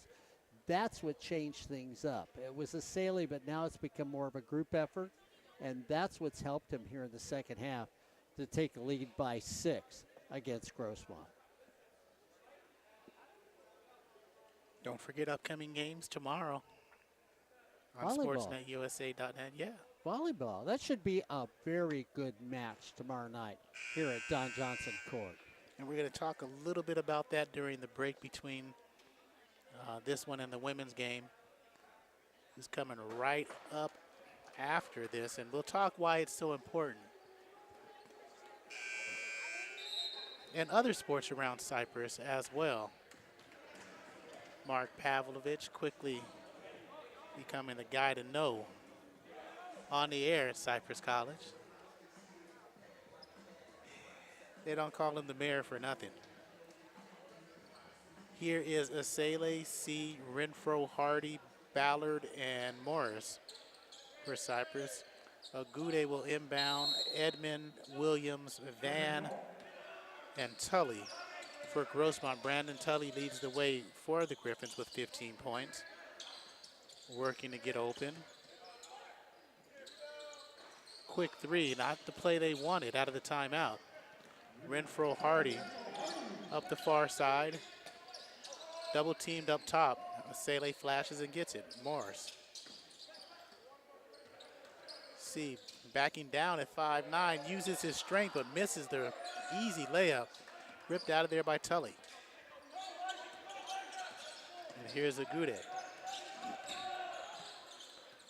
Good play, no finish. Edmond spins, elbow, leaves it. Agude hand checked by Ballard. In the lane from 6, no. Williams tied up, no. Loses possession, and here's Renfro Hardy. Bounce pass in the crease, and Asale, you got to finish, big guy. That's number 3. Ball tapped out by C. Asale, Grant C, hit that 3. No. Rebound Agude. Good shot in the flow. 8:16 to play. Tully. Talk about in the flow. Cuts the lead to 3 at 69-66. 30-second timeout taken by the Griffins. Hey, Corey, you've got to wonder, because the Saley's played almost the entire game. You've got to wonder. No, you're not even going to let me go there, are you? No, because he missed 2 in the first half, 2 in the second half. He's got to finish. He's got to be that double-double guy this season. And that's how he's going to get the double-double, because he runs well. In the first game of the season, you see him be more aggressive. So he hits those layups. Instead of 6 points, 10 rebounds, you're looking at 14 points, 10 rebounds. That's a big difference. And that opens your offense up even more. Trying to help out the big guy. I mean, I understand it. You said I'm known around here. Yeah, I'm known as, hey, there's the old guy. So Cypress has possession, 8:08 left in the game. Morris will inbound. Renfro, Hardy, Ciasele, and Ballard. Up the near side. Gets to the forecourt. Ballard mugged on the outside. And Woolley knew he was going to get called as soon as, because Ballard, what happens is, wasn't really expecting him to take that step to the outside and swing through. So Ballard goes the line. It's been pretty perfect here at the charity stripe. Of course, last time I said that, he missed his second free throw.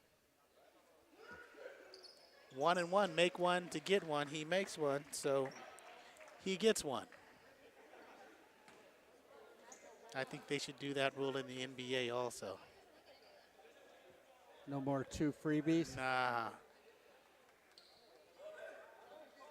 70-66, 71-66. Woolley, Stewart the fourth. And there's a hand on wrist, not on ball. 7th team foul, 1 and 1 to Samuel Stewart the fourth out of Helix High School.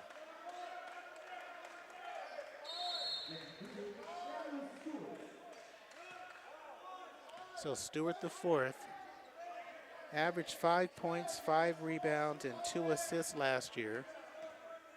Shot 33% from the field and connects on the first free throw, cutting the Cypress lead to 4. So I like the t-shirts the fans are wearing, Mark. Second free throw also good. 71-68, those Cyp City t-shirts, like that. Nice basketball imagery. C. Mark said, you want old school, watch me go off the glass. Use that backboard for 2, 73-68. And there's a turnover. Stewart the fourth trying to do a little bit too much. He was going side to side, not toward the basket, and Blake Ballard, you can play defense like that. Yeah, that's the thing. I mean, now you see them being a little more smothering on the ball.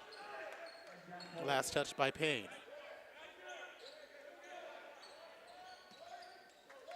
So you're going to have to be careful throwing the ball to Asele, even though he presents a big target. You got to be careful getting it to him in the open like that. 7:27 to play in the game. Chargers with a 5-point lead. Renfro Hardy gets the ball away before the double team. C dribbles around the double team, gets a cutting Ballard. Back to Grant. Spins out of the double team, lays it up, rims out. But he's at the line. Stops the clock with 7:06. Grant now in double figures with 14.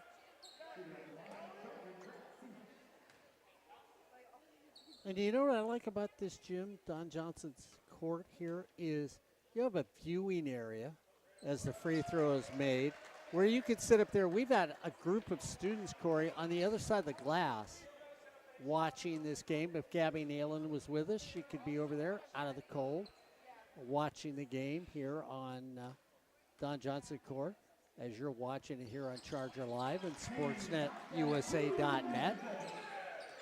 So both free throws are good. Back up to the team's biggest lead of 7. 75-68 Poling. Kick out again. The three is missed. Payne. Back out to LaFleur. And that's a three. So 75-71. Every time Cypress wants to pull away, Grossmont hits a big three. Asele, the big man, coming back to help. Ballard says, if you ain't gonna pick me up from 5 feet, I'm gonna get my 26th point. Quick shot, good hustle. 77-71. 6:17 to play. Four corners action. Dumped down to Haiti. Hattie dishes out far side to Renfro. Hardy dumps back down to Hattie and turnover. But again, it was the hustle of the big man going to get the basketball that looked like it was going to be out of bounds. Asele goes and gets it and starts the drive.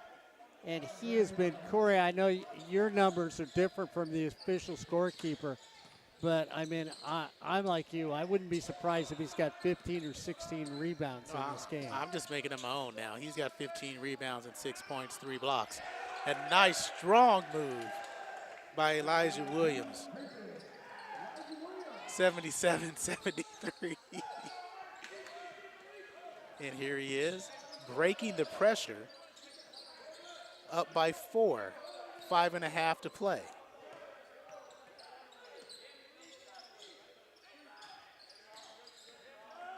Dumps down low to Hattie. Skip to C, stays in bounds with the left. Now crosses over to the right. So efficient with the power move. 79-73. And here's where the 5-on-5 and 5-and-5 substitutions may work against you. As Elijah Williams says, I'm gonna get mine before I get out. Cuts the lead to 4, and there's a foul on the inbound. And if you watch that last offensive set, they set everything up. We talked about the big men. They went to a double high post that last time down there. So they had, see up there, and next to him was Trevon Morris that they had playing on the double high post, which they put right there at the free throw line. And you look at somebody like Morris, he's 6'4", so he can do it. So you have 6'4", 6'5" in that aspect, and that's where it starts at.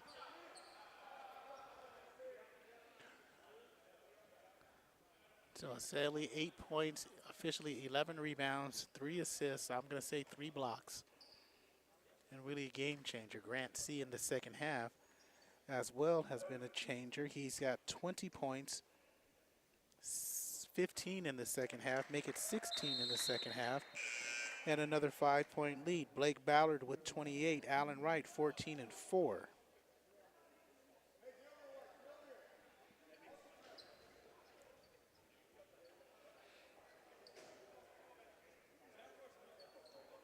So timeout, officials timeout.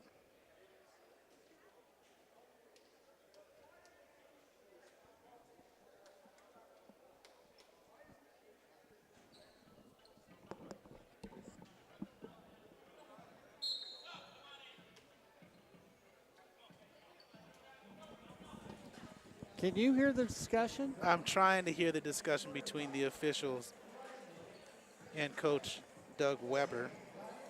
Quincy Fleming, Jack Good, and Marco Pantoja are the officials.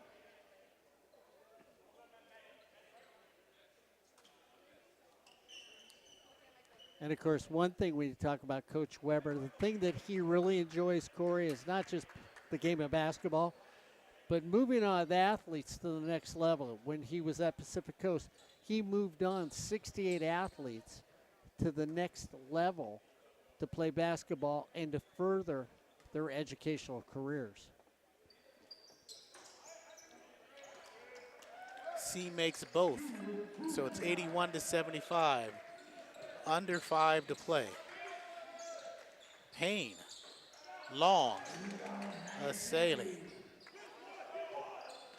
Christian Butler back in now. Trying to close out this game to get their first win of the season are the Chargers. Morris. Double team, almost stolen, is stolen by Stewart the fourth.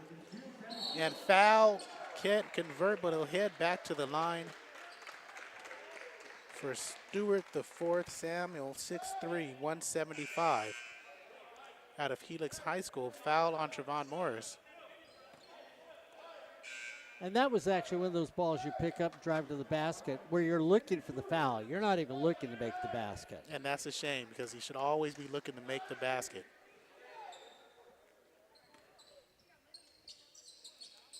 10 team fouls for the Griffins, 7 team fouls for the Chargers. Cypress has 3 timeouts remaining. Grossmont has 2. So we get 2 free throws with 4:23 to play.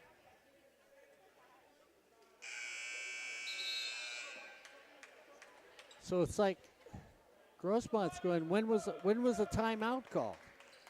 Which it wasn't. 5 fouls on Trevon Morris, so okay. They get 60 seconds. Alan Wright comes in for him. And that's what Grossmont was wondering, because they're standing there waiting to take the shot.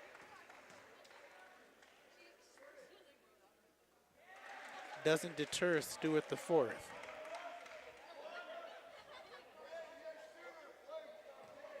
(81-76).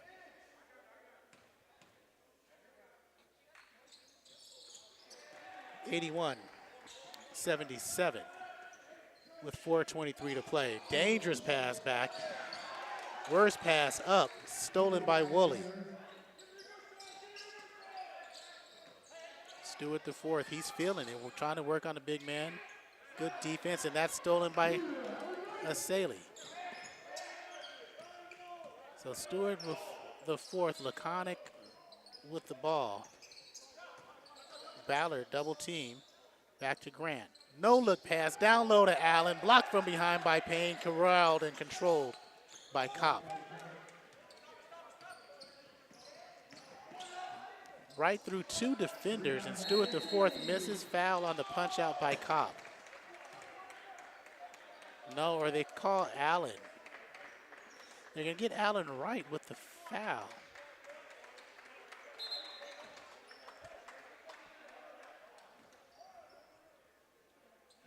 .341 to play. Both teams in the bonus, 1-1 for Sawyer Kopp. Coach Al had a pleading his case that there shouldn't have been a foul on the play. So that's the 4th personal on Wright. So it should be 1-1.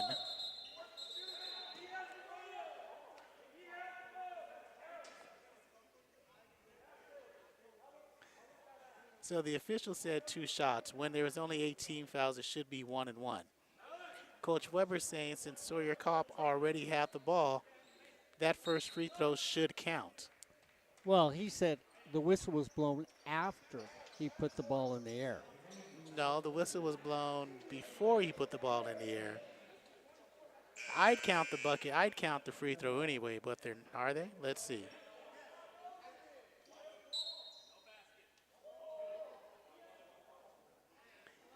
So the score stays at 81-77, 3:41 to play. If we were at Grossmont, that would have been good. And he misses right on cue. So the score stays 81-77. Grant C in the backcourt. And there's a 10-second call as the clock is at 19 seconds. And you got 10 seconds to get over. That's a turnover with 3:28 to play.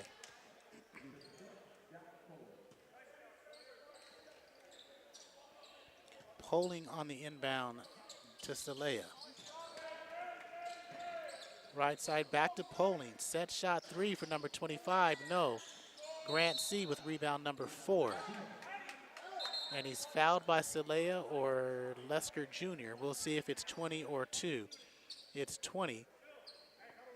Like Mark said in the first half, I cannot believe I fouled somebody. 3:19 to play. Well, we know you've never fouled anybody at a basketball game. Oh, no, I foul people all the time. You'll know when I foul. Yeah. And no, that wasn't a foul when I ran over you. Moving screen is C. Ooh, in and out. Misses the first. I haven't walked right since. I mean, that was like being hit by a bus, and then Hey. it backed up, stepped up. He charged into me, knocked me flat, stepped on me. That's what happens when you step in front of a bus. Don't do it. Grant C. 20 points in his opening night of the 22-23 season. Gives the Chargers a 5-point lead. Here's Payne in the front court with Stewart the fourth.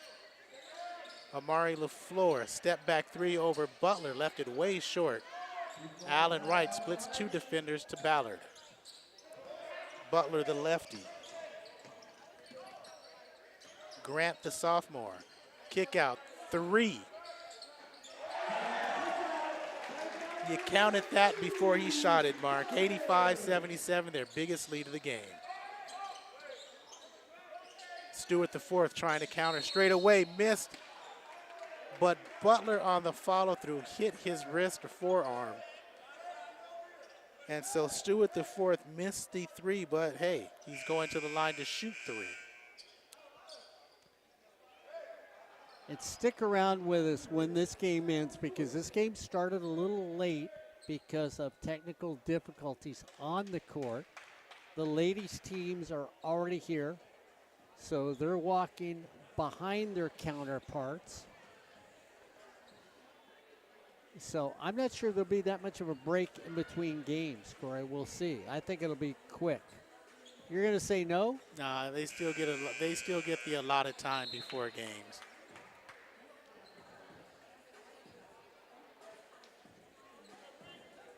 So 85 to 77, 8-point lead, their biggest. Remember, they were down by 19 in the first half and closed out the first half well.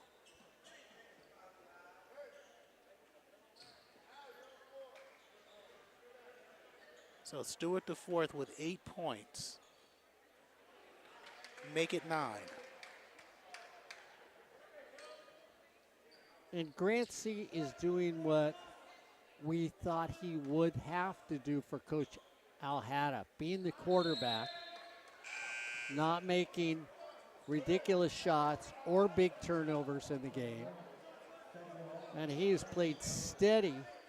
And of course, when you look at the big man next to him, if they can play this well during the season, this will be a very tough team to beat. They'll be a surprise team because they weren't picked very highly in the preseason. You know how we feel about preseason rankings, Mark. Yeah, exactly. We don't put much stock into them. But you're talking about a team who went to the second round. All 3 free throws were made, 85-80. Asali in the front court, Ballard. And Ballard is so confident. He's got a great stroke, 87-80. He's got 31 points. Tully, front rims. Allen Wright, like a bowling ball, comes through and loose ball foul out. He taps it out of bounds. But we talked about a team who went to the second round of the playoffs. Finished 17-11, 500 in conference. Yet, the preseason polls don't have Cypress anywhere in the top 20 yet. 1-26 last year, Pasadena is number 19. 10-17 and 11-17. Antelope Valley and Santa Monica are in the top 20, top 15. So you just look at that and say, we don't. That's another reason why we don't put stock in the preseason tournament. Yeah, you really don't know how much somebody may mature on the court. We don't know how hard they work on their shot during the off season or whatever their weakness might have been. And then you get them on the court and you say, okay, this is what I expect of you. don't do, hey, let's get rid of all your bad habits, you know, and that's like taking a, you know, sports broadcasting student who can't talk, you send them to a linguistics person who helps them out, and next thing you know, they're an anchor on a network making big time money. Poling misses, so 2:22 to play in the game. Cypress with the 7-point lead. Blake and Lake Ballard are in. Renfro Hardy with the ball. Albin with the left hand and turns it over. Dribbled too much to Tully. Tully to Poling. Over Asele. No, Tully with the weak side rebound. Stolen by Grant C. And he rumbles for a gain of 5 out of the pack. But he's fouled before that. And the big man's there to change the angle of the shot, which forces a higher throw up, and looking for that lucky bounce off the board, it doesn't happen. And therefore, not only does Asele run the court, he plays defense the way a big man ought to do. And like you said, Corey, he's a vacuum when it comes to rebounds. So a 7-point lead, 3 ticks under 2 minutes. Grant C in the second half. It's been he and Blake Ballard. Blake has 33, Grant with 24. 7 of 13 shooting, 6 rebounds, 2 assists. Now they have their biggest lead of 9, 89 to 80. 1:57 to play. Stewart to fourth. Off the screen is LaFleur. Payne thought about a 3. Good closeout by Hardy, excuse me. And there's Asele battling in between 2 Griffin defenders. And Hattie, his most aggressive play that we've seen out of him. 1:41 remaining. Did you check to see what they said officially he's got his rebounds? Officially, he's got 12. Unofficially, 18. At least.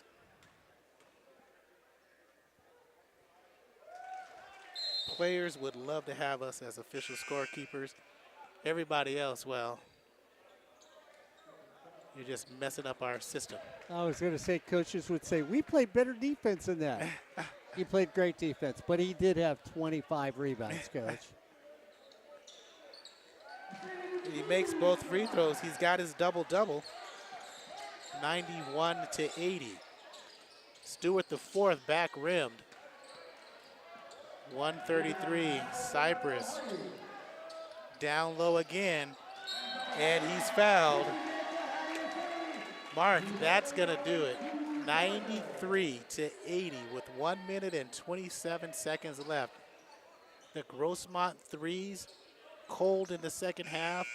Cypress has imposed their version of play. They haven't been out and run. But what they have been doing is steady the whole second half. Well, realize, Corey, how many shots they took inside the three-point line. There were a lot of 15, 16-foot shots that were butter. And, you know, that's the thing. You know, I'm always the type that says, give me that sure 15-footer instead of that, well, maybe for an extra point, I'll take it from 32. Mark says points is points. That's it. 94-80, 14-point lead. 6 quick points, Woolley. And just volleyballed out of bounds by Asele. Speaking of volleyball, tomorrow on SportsNetUSA.net, 6 p.m., the women of Cypress host OCC. We'll be here. You should be too. There's Saleha missed. Hall fouled by Lake Ballard.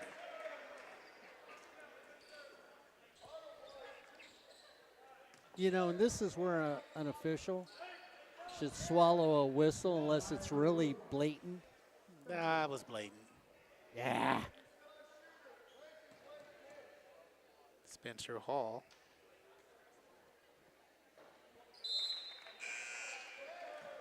makes the first 94-81.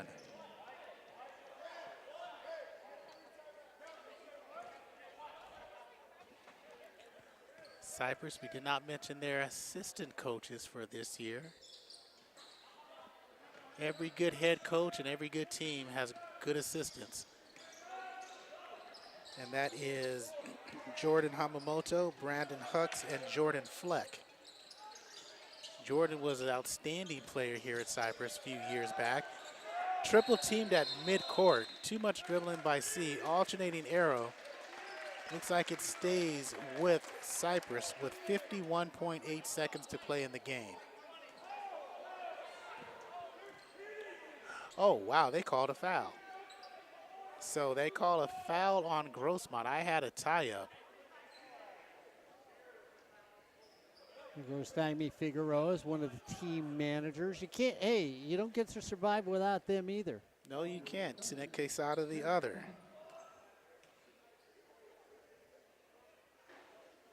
C. 95-81.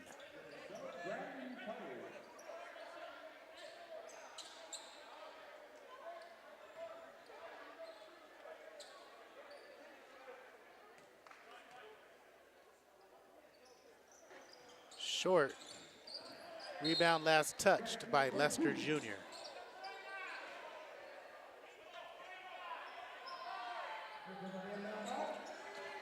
So last touch, they say, by Hadia Saley.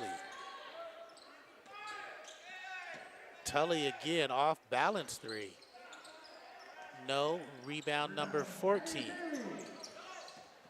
And so you see Lake Ballard up and no, Saley making it 97-82.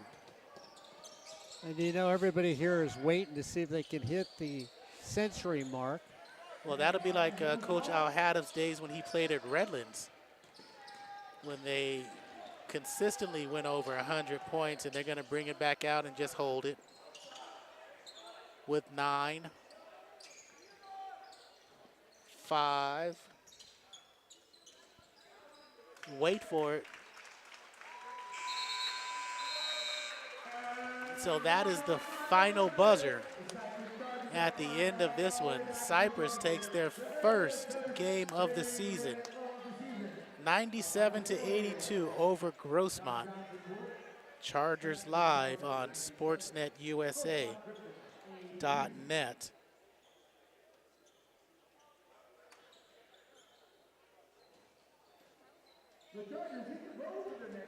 Well, surprised about the amount of offense you saw in this first game. I mean, 97-82, you've got 179 points scored in this game, Corey.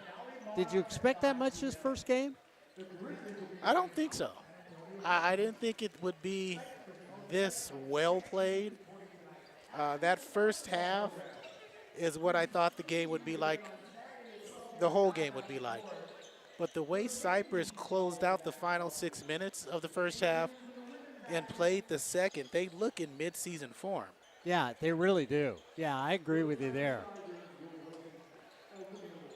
So don't go anywhere because the women are coming up. They take on El Camino. And we'll see if Mark is correct and see how much time they give them to warm up. Normally they'd get about 30 minutes, Mark. At least 20. Let's see how many they give them now.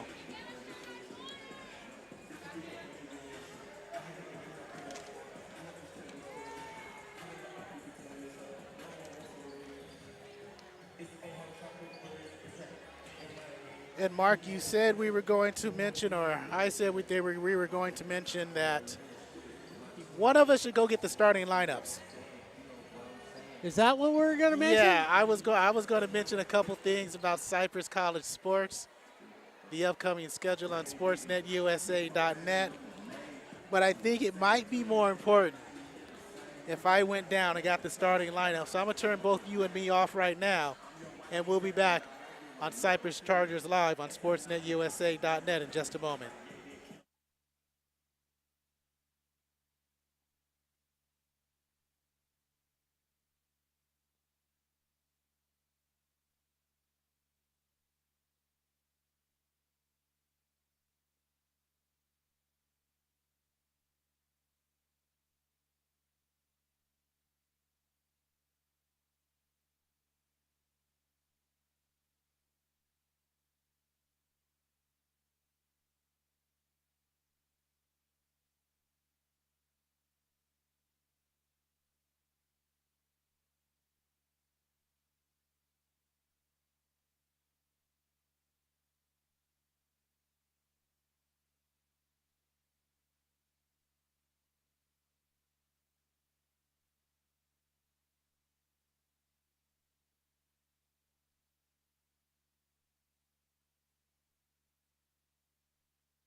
And we are back to Chargers Live on SportsNetUSA.net. Corey and Mark here at the doubleheader opening season of Cypress College basketball. The men took on Grossmont, and everybody was surprised about the score, not the win, but the score. They won 97-82 over Grossmont, and the women are trying to win the doubleheader and start off the 22-23 season right. Well, I know you were excited about tonight because, I mean, I like the fact you taped up your wrist, got your knee brace on, just in case, you know. Actually, as I get older, Mark, I got my wrist taped, my elbows wrapped, my knees wrapped, my ankles taped and wrapped. To be young, right? To run like these kids do out here. Interesting, too, Corey, because you've talked to Coach Moore over at Cypress more than once. She's still here, but she's taken one of the young ladies that have mentored underneath her, who is now the new head coach here. And I think she's more excited about the new head coach, Coach Moore is, than the new head coach is about being the new head coach. When you're a living legend like Margaret Moore, in 30 years at Cypress and Final Fours at Long Beach, Hall of Fames in Ventura and Long Beach and here, and you've been a basketball player, basketball coach, softball player in high school. When you've done all that, you know what, is maybe, hey, I can take a step down and let Brittany Amaku come in here, who was on my team and led my team to my state title. You know, might as well. You know, and I like that. I really do. I appreciate a coach that just doesn't hang around because they can. Yes, and what I really like about it is they're celebrating the first game for the first season for the new coach. And that's a joy to see. Yeah, exactly. Especially this time of Title IX, you should embrace the fact that a bright, young, new coach is here at Cypress College that will follow in the footsteps of a legendary coach that has taken this program to unseen heights. Yeah, so let's take a look as Cypress hosts El Camino. El Camino comes in, Steve Shaw. We talked to him during COVID. Just one of those guys who played at El Camino, back at El Camino, teaching, a legend in that area in his 24th season at the helm. Mary Gonzalez, a 5'5" guard out of St. George, Utah. Brandy Castaneda, his returner, all conference last year, 5'7" sophomore from Narbonne. Christina Sukahira, a 5'7" freshman out of El Segundo High School. Shauna Moten out of Hawthorne, Culver City High School. And Tina Ponce, 5'3" freshman from Carson West Torrance High School, is the starting five. For Coach Amaku, Cypress debut, Ton Don, a 5'5" sophomore from Westminster High School. Tao Trong, a 5'6" sophomore from Rancho Alamitos. Ashley Hawkins, 5'6" sophomore from Wilson, a bounce back from CSUN. Kayleen Palomino, a 5'6" freshman from Saddleback. And Amaya Williams controls the tap, 5'8" sophomore from Fullerton High School.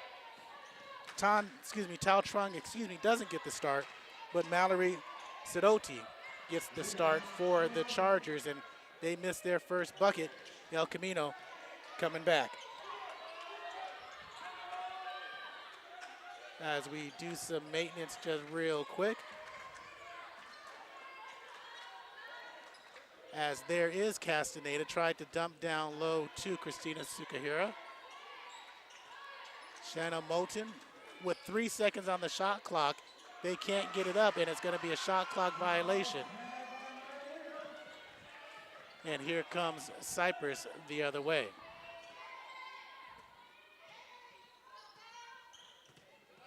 Here is Don to Hawkins. Back to Don, down low, underneath Sidoti, no. Rebound, loose ball foul by Amaya Williams over the back.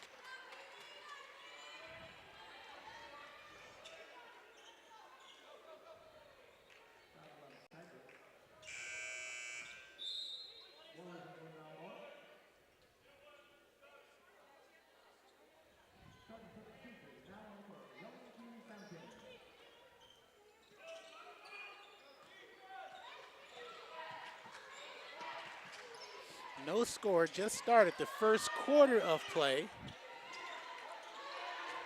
In the women's game, they play 4 10-minute quarters.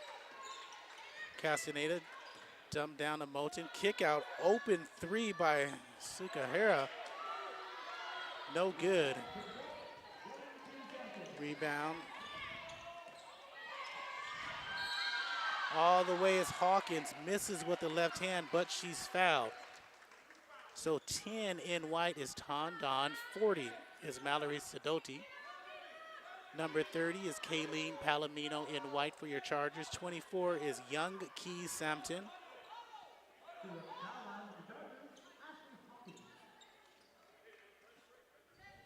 And Ashley Hawkins at the line. Business major makes the first free throw.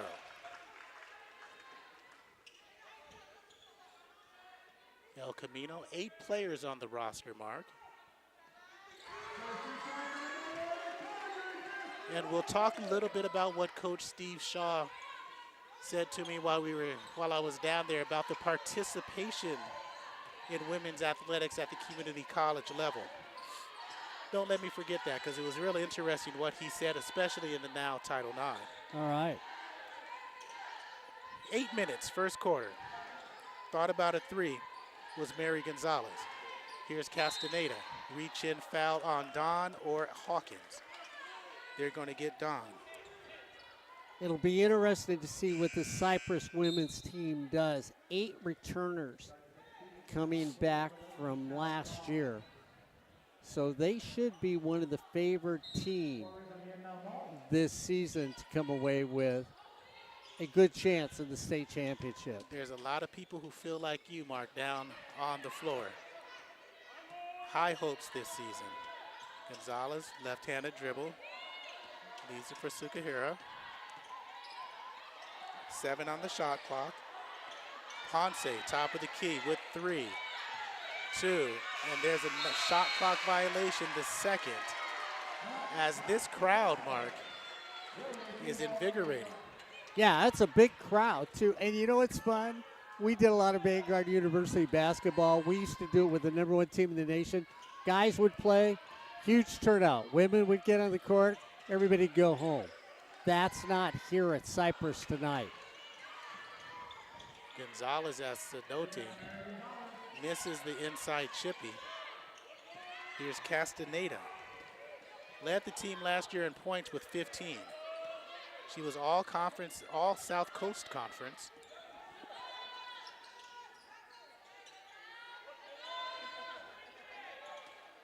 Sukahiro has it poked away by Hawkins, and she commits the foul on the reach-in.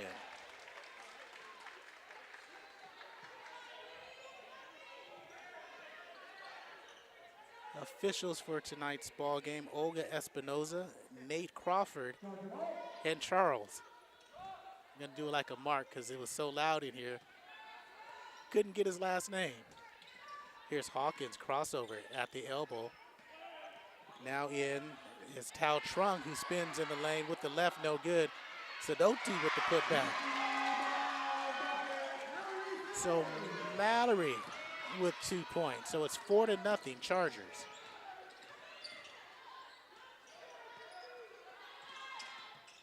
Deep 3 missed by Ponce. Here's Trong.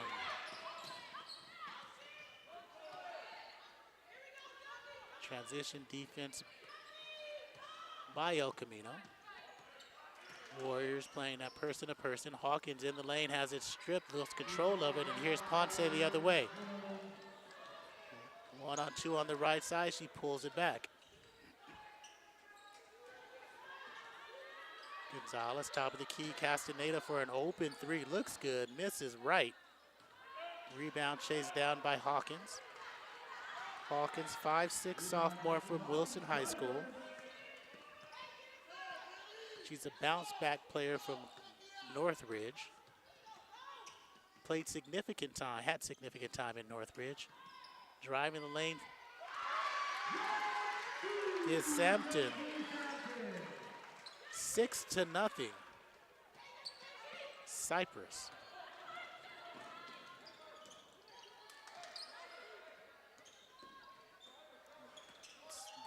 El Camino with the ball to finish 12 and 15 last year as Gonzalez misses, but the rebound chased down by Sukahara and she throws it away. The last touched off the leg of Sidoti.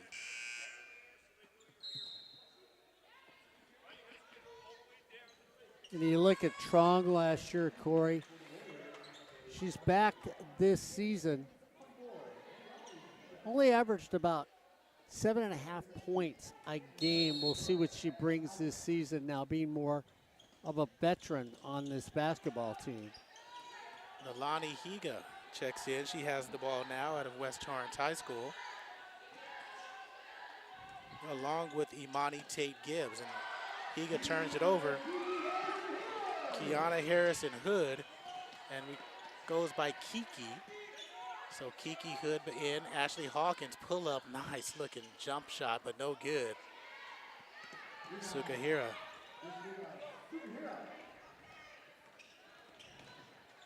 Higa, Tate Gibbs.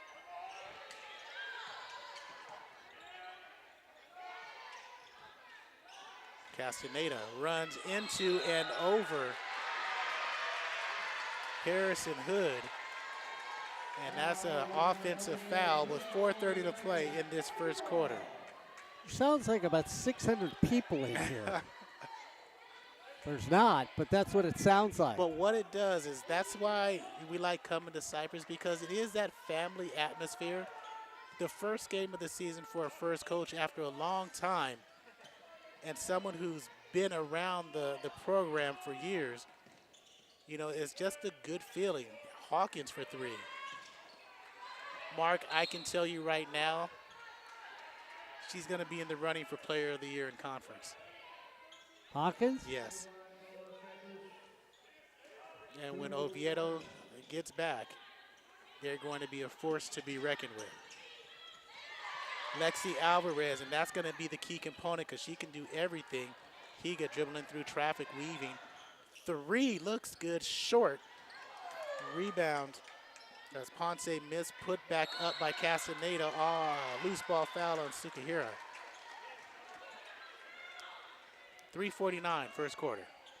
Yeah, and the thing that you're watching when you watch Cypress defensively, they trap on the offensive end. It's not a trapping defense on the defensive end. It's on the offensive end for El Camino. And that's what you've got to like about this team, that they realize that their offense is spurred by their defense.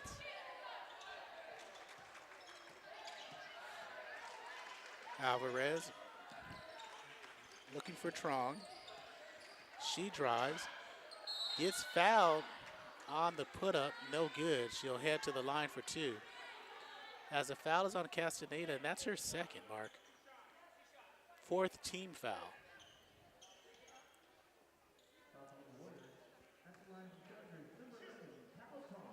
Tao, in high school, 4-year varsity player. Last season, second team all-conference, grazes the rim off on that miss. And Corey, when you talked about Oviedo when she comes back, I mean, last year she averaged almost 15 points a game for this Charger team. 0 for 2 from the line. Rebound battled for. Higa comes out of the pack.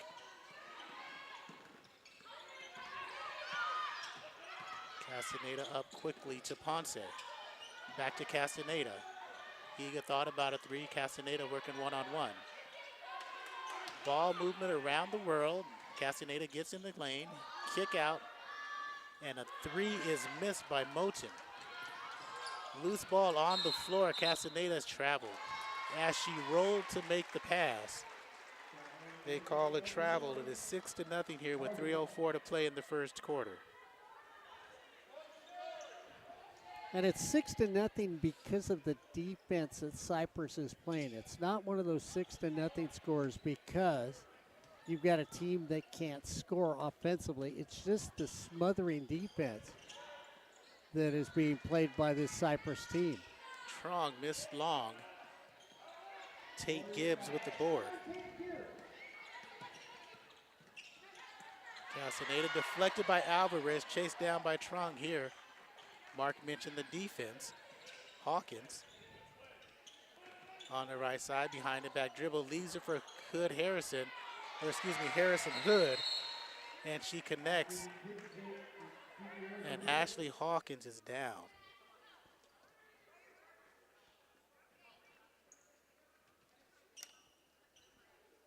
So Ashley Hawkins, point guard, 5'6", out of Wilson High School in Long Beach.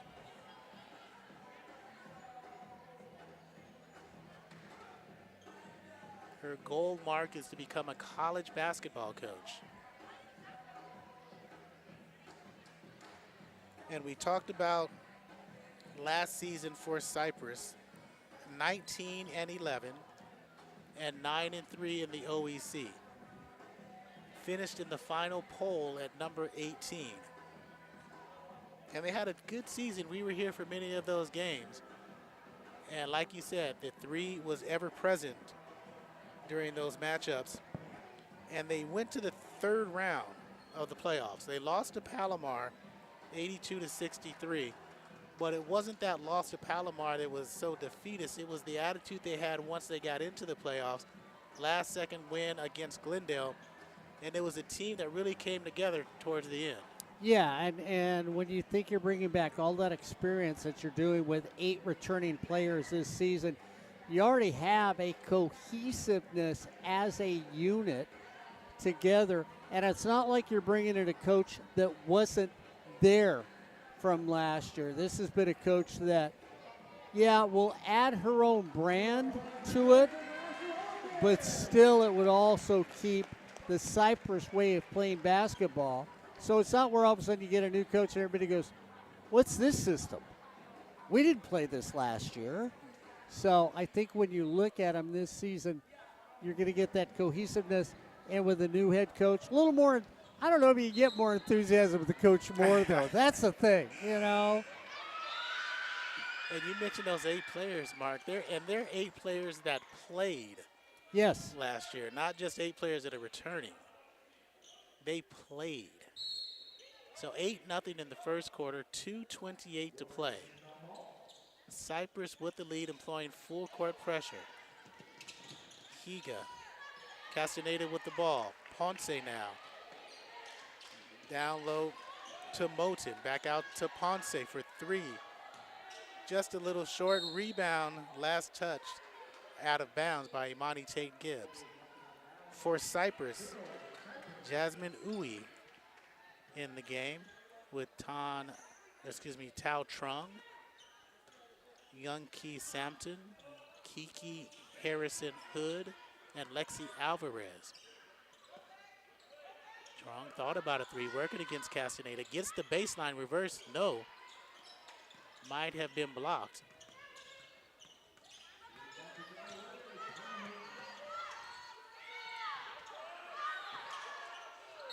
And there is a 10-second violation. Good defense. 1:45 to play in the first. And they play a trapping defense, which is what's interesting. It's not necessarily that full court on top of you pressure, that they will pick their own zones and then drive the offensive player towards the defensive player to trap them.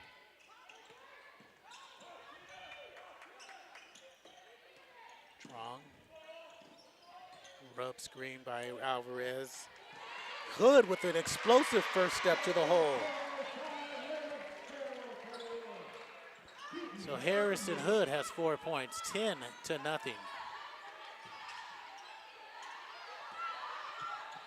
Down low all alone, Imani Tate Gibbs. She's got 2, the freshman from Hawthorne High School. Jazzy Uwe. Alvarez. Not a three-point threat, Mark. She's more 15 feet it in. Harrison Hood again feeling it, but long. Tate Gibbs with her first rebound. 10-2 your score. 45 seconds remaining in the first quarter. A little too hot for Castaneda. Threw a fastball on the outside, missed the plate. 43 seconds remaining.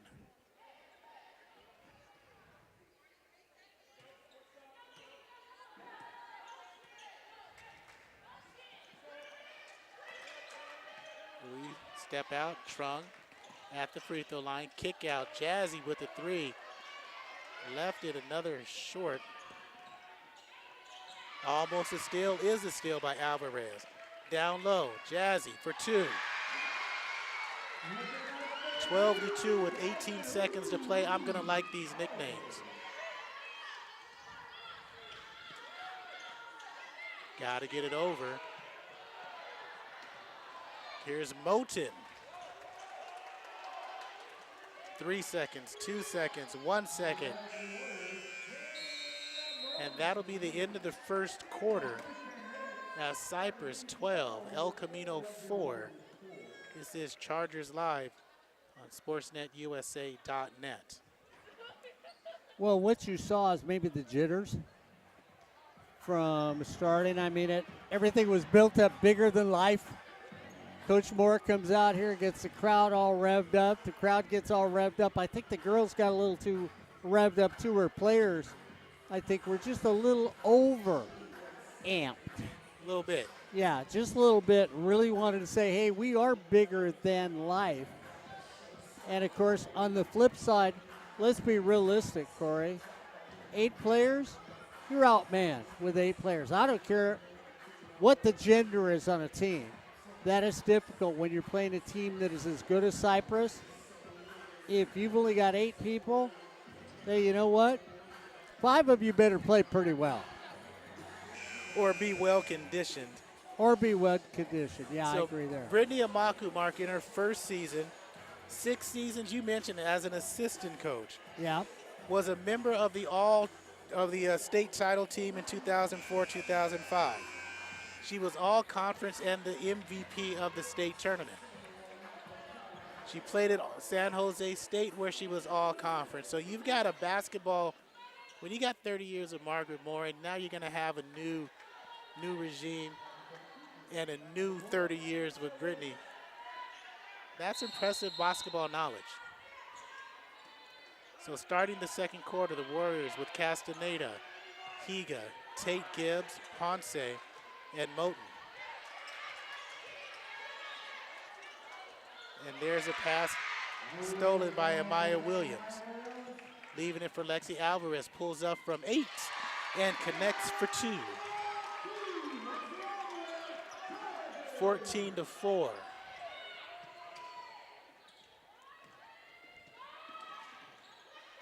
Higa drives, throws one up. Flailing, she'll get the foul call. Well, every once in a while, just, look at the referee and say, hey. Call it. Yeah, I'm going to get run into. I'm going to have somebody hack me. You need to call it. And that gets you the line, and that'll settle you down as a team and a player. Last year, her freshman year, career highs, 8 points, career high in rebounds, 8, career high in assists, 8. Average 2 points, 2 rebounds, misses the second, tries to take it away from Lexi. And they say it's a jump ball, alternating arrow, goes back to Cypress. So Alvarez will inbound. Hawkins back in, good to see she's there. Excuse me, not Alvarez, but Trung will inbound to Hawkins, Alvarez, Williams, and Uwe. Yeah, you know what? I still don't like the jump ball alternating arrow. I mean, Nope. I know I'm an old guy. No, it's not an old guy thing. Amaya Williams, Billy Ball, 16-5. Pressure in the backcourt broken. Moten.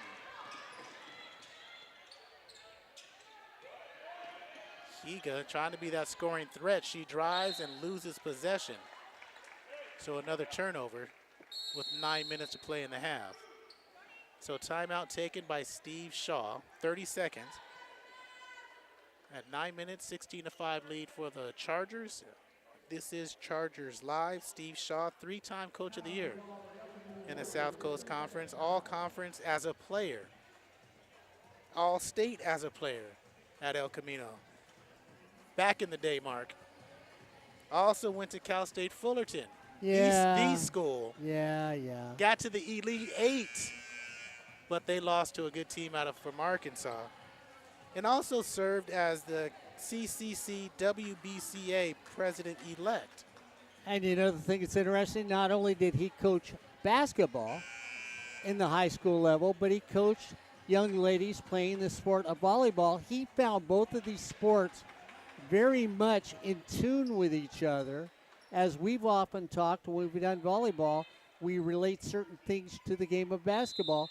Coach Shaw thinks they are hand-in-hand sports. And if you want to know more about that, a good conversation, about an hour, go to sportsnetusa.net and check out the show as we talked to Coach Shaw for about an hour during the COVID. Now Williams on a rebound. Trung, Uwe, Williams, Hawkins, Alvarez. Alvarez has the ball on the left wing. Skip pass to Trung, on the line for two.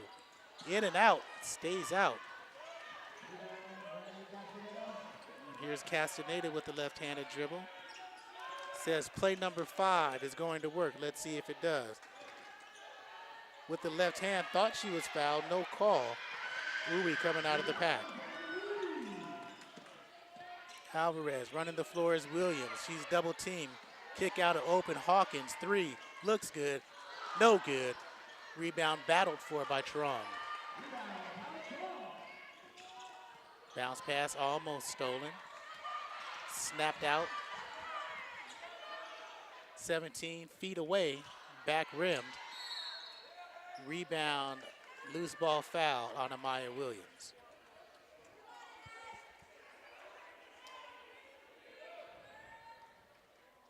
It's a little scramble and haphazard play right now by both teams with 7:51 left in the second quarter.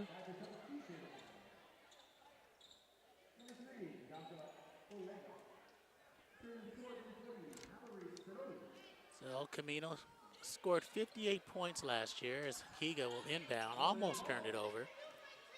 They shot 35% from the field and 27% from 3. Sukahiro turns it over, and she fouls Hawkins in the backcourt. 7:40 to play in the second quarter. And shot 63% from the free throw line. Coach Shaw is telling his team, slow it down, take your time. They're down by 11 as Bianca Olega checks in for the first time. She inbounds to Hawkins. Mallory Sidoti back in.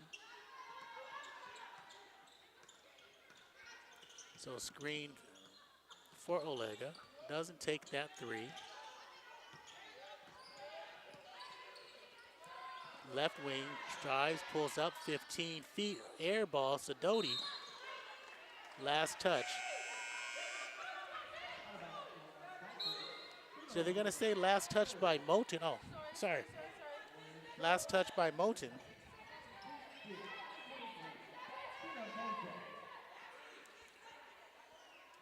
And so the Chargers will have it with 6 seconds to shoot. Castaneda checks out for Tate Gibbs. On the inbound, too hot for Sidoti. And the shot clock didn't run, so at least 4 seconds. Should have gone off the clock, Mark. Yeah. So they're trying to discuss where the shot clock would be. It should be at 2. They're going to put it at 3.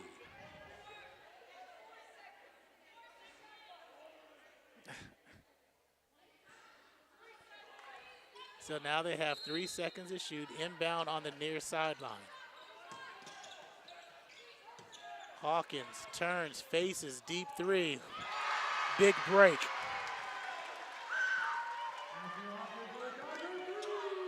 Hawkins with 5 points, and it is 19-5. Higa to Moten.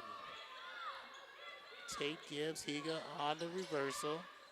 Nice cross court, nice screen by Moten. She can't convert on the left block.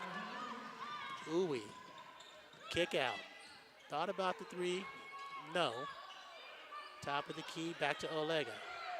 Down low Sidoti, powering up, gets blocked by Tate Gibbs.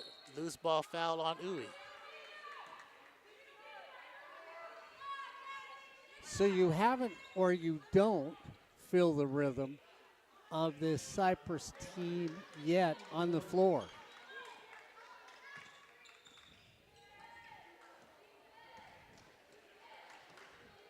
Walking the ball in the front court is Ponce. Looking for Gonzalez, trying to post up Uwe on that left box. Tate Gibbs says, I don't care. I'm making in my three. Hey, that's why the glass is there. I don't care what anybody says. It's your friend. You know, people scoff at those that bake it in. Come on. Hawkins misses a three. Tate Gibbs, her second rebound, tapped away by Olega, and last touched by Mary Gonzalez. I mean, people scoff at that, and yet somebody can get tripped, be going down, throw it over their shoulder, hits the top of the board and goes in. They go, what a great shot. You know, points are points. And beauty is in the eye of the beholder. As good cut off the inbound, Alvarez misses with the left. Ponce in for the first time is Yumika Sugahara. And Alvarez on the ground forces the turnover. Don forces a pass which is stolen by Brandy Castaneda, and here she comes 1-on-3. She backs it out, double teamed in the corner to Moten.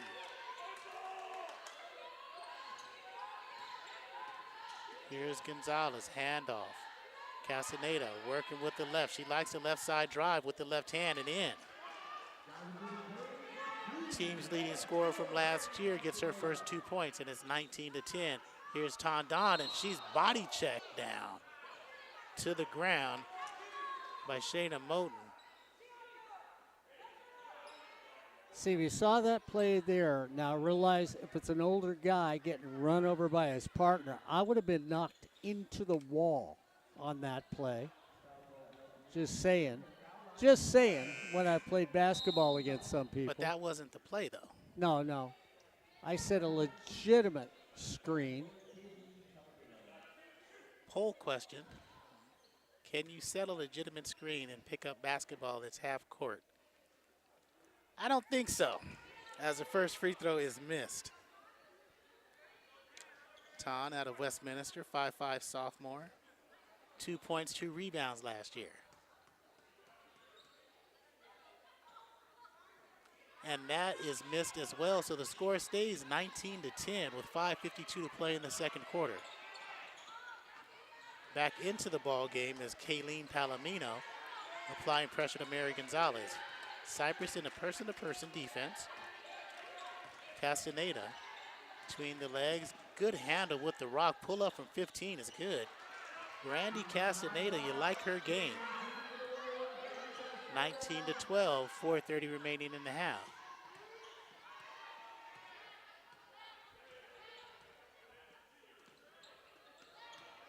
Working up top is Alvarez.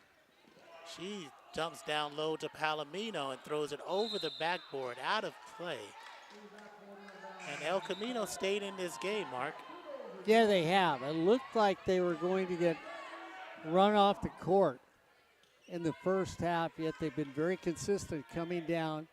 And unfortunately for Cypress, who's had numerous opportunities, they haven't been able to put anything away to finish off El Camino in the first half. So another turnover, 4:18 to play in the first half, and El Camino trying to cut into this 7-point lead.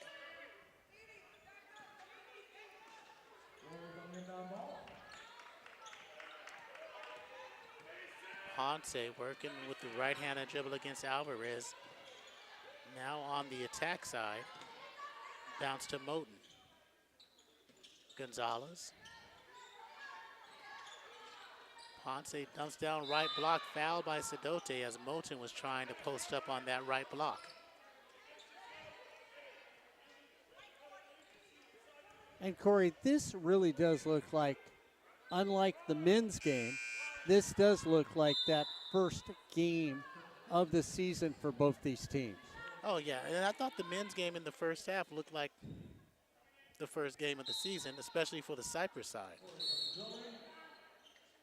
Harrison Hood with the foul on Gonzalez. That's the 4th team foul.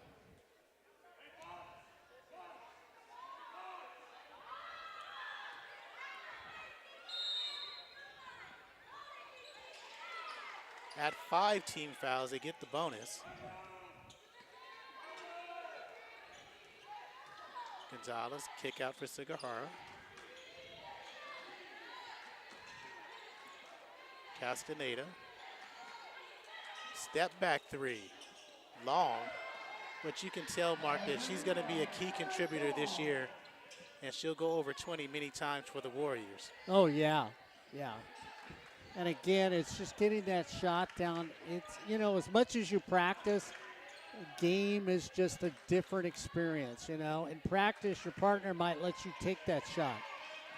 In game, the opponent will say, no, I don't think so. Alvarez long on the tray.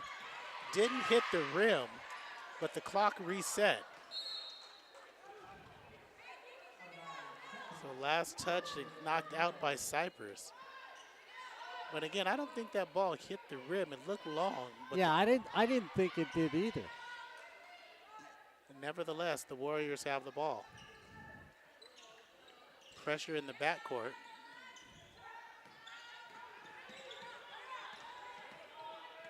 Castaneda trying to dribble out of the double team. Last touch by Harrison Hood.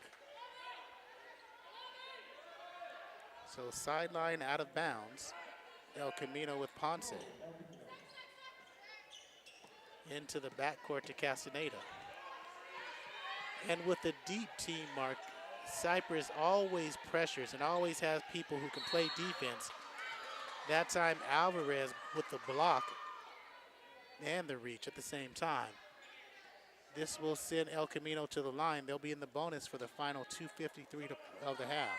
Yeah, she stepped in and reached at the same time, and when she reaches, she stops, which allows the offensive player to run into her. So Mary Gonzalez played 24 games last season for the Warriors, averaged 1 point, misses the first. Her season high last year was 8. Dixie High School out of Utah, St. George. You've been to St. George. I have. And 1 of 2. Dixie Community College, too. There. So 6-point lead for the Chargers. Hawkins, Don, Trung, Uwe, and Harrison Hood. Smooth. She's got 7 points, 21-13. Stolen. Trung all the way with the left, 23-13. And Coach Steve Shaw calls a timeout before a run gets started. 10-point lead for the Chargers with 2:28 to play in this first half. This is Chargers Live on SportsNetUSA.net. Tomorrow, little volleyball. Orange Coast College comes into town and says, well, you know what? It's playoff times right around the corner. And you know what? They're ready to work their way into. We had Wes, the SID, saying, yeah, it's going to be real interesting. The women of Cypress College lost to Riverside yesterday in volleyball. And I don't know, Corey, is where I know you didn't last week, but is this must-win time for Cypress? for seeding, yes. I think it's a must-win for a good seed. Okay. I still think they're going to make the playoffs with 3 matches remaining. Do you? I do, 2 at least, and it starts tomorrow. Okay. Because they'll play a couple other teams who must win to get into the playoffs. So 2:22 to play in the first half, 23-13 your score, Cypress with the lead. Step back 3 for Gonzalez. Short rebound, Castaneda blocked by Hawkins. And here's Kiki Harrison Hood down low. Back to Harrison from Dawn and fouled on the wrist by Moten. Yeah, I think tomorrow's game is a must-win for Cypress for a variety of reasons. You're going to get ready for the playoffs. You have to have that Well, right let's mojo. talk about it at halftime. All right. First free throw by Harrison Hood, because I really want you to get in depth and not rush it. There's 2:02. And plus, the audience needs to stay tuned to hear that. 24-13 Chargers. 24-13 still. Castaneda off the rebound. Under 2 to play. 11-point lead. In the backcourt, almost a second 10-sec timeline violation. Ponce for 3. Front rim. Here's Trong. Uwe. Back to Hawkins. Transition defense by the Warriors on full display. 3. Just tickles the twine, Mark. 27-13. Moten. Castaneda lays it up. Thought she was fouled. Got to learn to pull up from 5 on that, Mark. 1:11 remains in the half. Hawkins for another. No, she brings it out.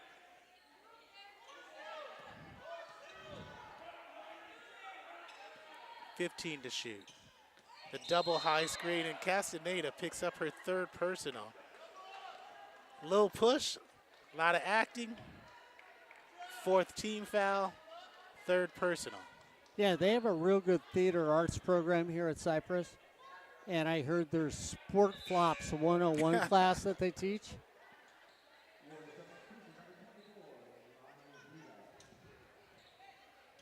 You know what? I didn't see that in soccer, though. I didn't see any flops, so that's the first flop I've seen out of Cypress this year. So Trung, Uwe, Sampton, Hawkins, and Don. 5-second violation. A little lazy with the ball.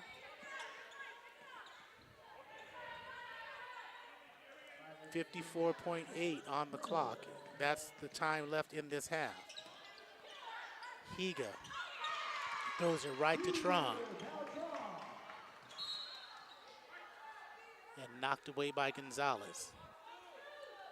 And I think you're right, Mark. This does look like the first game of the season.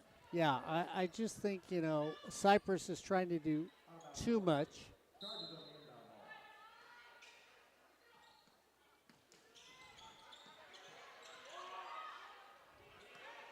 They get it in with 4. And we'll talk more about Hawkins as well.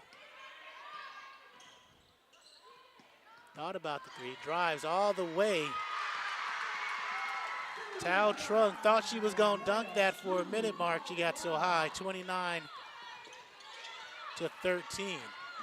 Trouble in the backcourt with 21 seconds to shoot. Shot clock is off, tipped by Don. And that's a turnover. That is 10, so 16.3 remains. Shot clock is off. Bianca Olega in for Sampton. And they're closing out this first half well.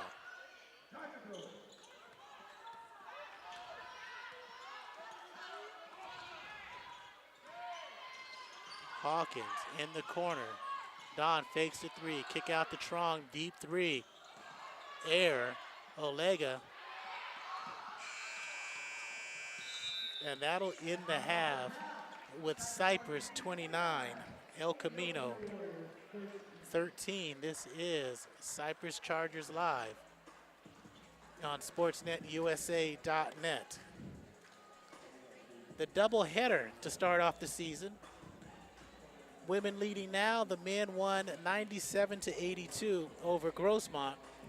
And again, they were down 19 points in that first half and never got out of their game plan. Yeah, I thought that was the big thing that was interesting because when they were 19 down and the way that Grossmont was making threes, I almost thought, oh, it's going to be an ugly second half watching it. And they never once strayed from what they thought would work for them. Even, normally, Corey, you'll see teams get that little panic mode going on. And then one guy says, okay, I'm going to take it over. I'm going to get us there. What great balance. I thought the big guy, if I was to look at one player in the first game, I thought the big man played a heck. And I'd go with your stats compared to the official stats that we saw. I mean, I easily thought he had 20 rebounds in that game. Yeah, and it's one thing that he needed to come out and play this way in the first game, because this is going to propel him for the rest of the season, because they're going to need that in the OEC. And speaking of the OEC and Cypress athletics, you've been around Cypress athletics all season. We'll even go back to last year with softball. You're like the voice of Cypress athletics. And we'll start with men's soccer, because we're going to work up till tomorrow. So men's soccer, 8-4, 8-4-5, 5-2-2 in conference. They sit third in the OEC, and they beat Golden West last game out 2-0. Why are they having a successful season? It starts with their goalkeeper, one of the best goalkeepers in Southern California. When I had the opportunity to see him, goals against was 0.68 when he was there. I haven't looked at his numbers recently, but that's where it starts. It's like ice hockey. It starts with that goalie. If that goalie is somebody that can save you, they do that. And then they have an attacking offense that is just, they bring the defenders up. They keep one defender back deep. When they cross midfield, their two outside defenders go up as if they're playing midfield. And so they're very much an attacking defense. Right now, if States were to start right now, they would be ranked 8th, and they possibly would end up getting a bye because they're going to make it's going to be a 24-team field for soccer in the playoffs. The first 8 teams the first week get a bye. So it'll be that last 16 will play each other, then it'll immediately get reduced. 16, 8 takes on 8. It'll be 16. And if you're in that top 8, your first playoff game will be at your home field. So is it they get a bye, so they'll play in the second round? They'll play in the second round. Right now, they should be 8th if playoffs were to start today. And so we move from men's soccer to men's water polo.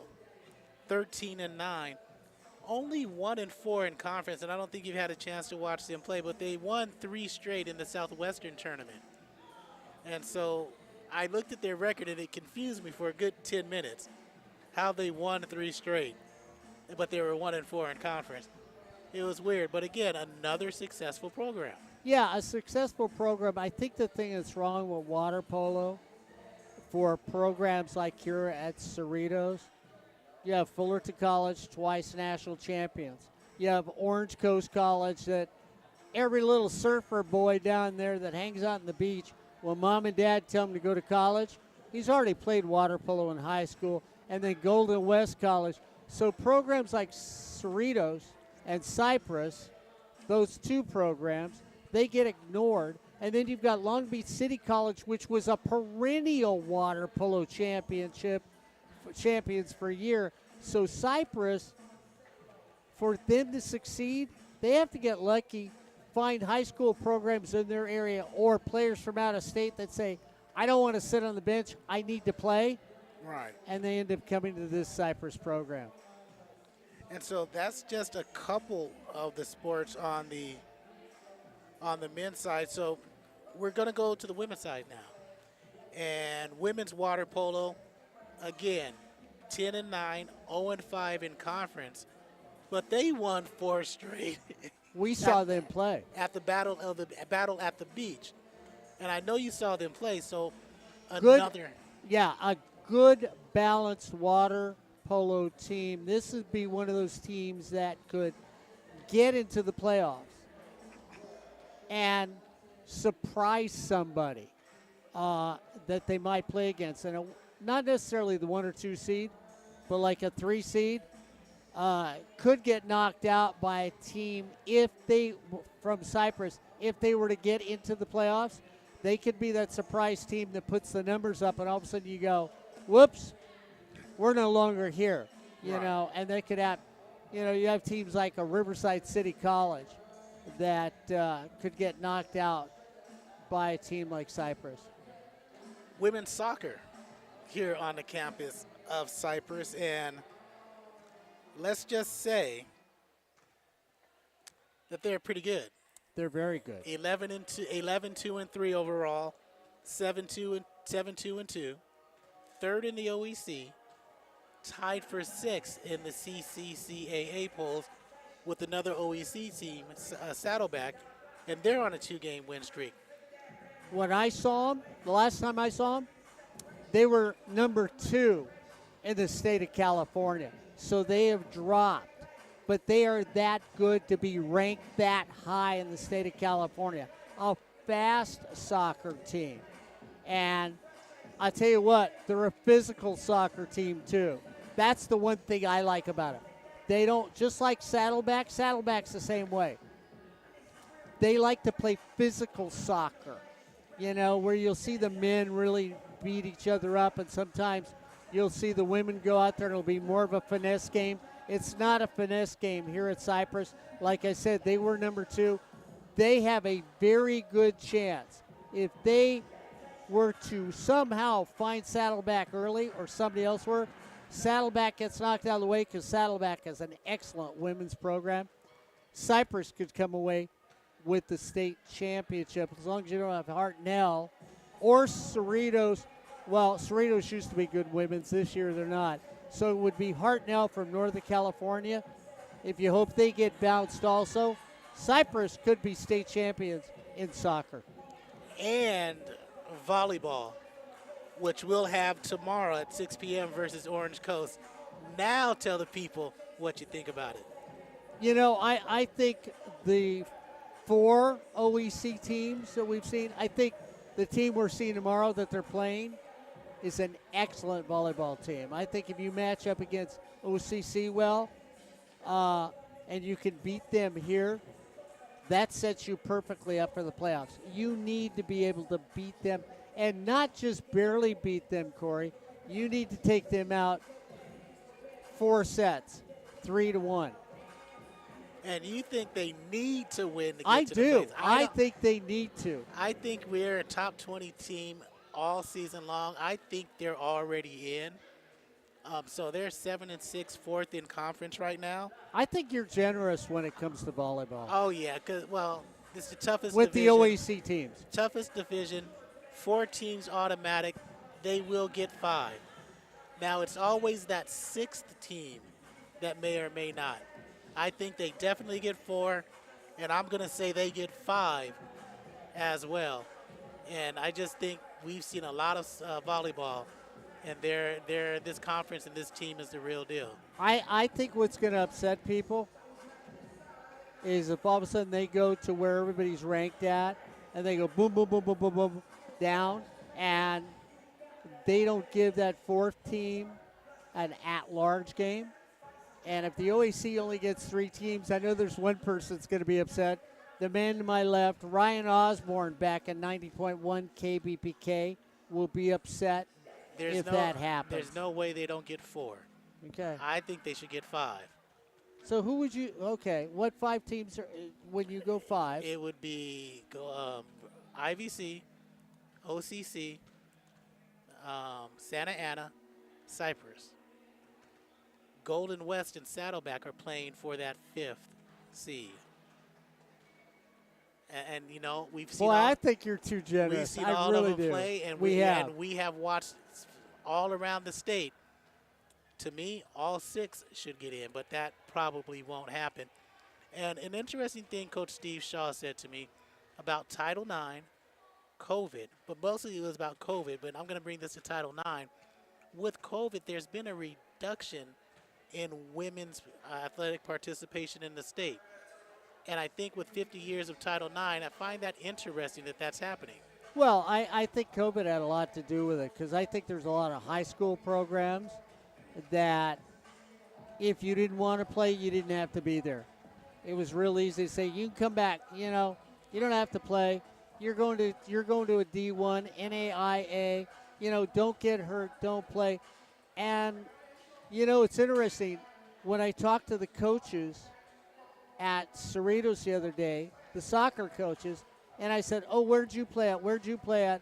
And the one looked at me and said, "Well, I played here at Cerritos." I said, "Where'd you play at the next level?" Because I know where she played at. She played at CSUN, and she goes, "I quit. I was burnt out."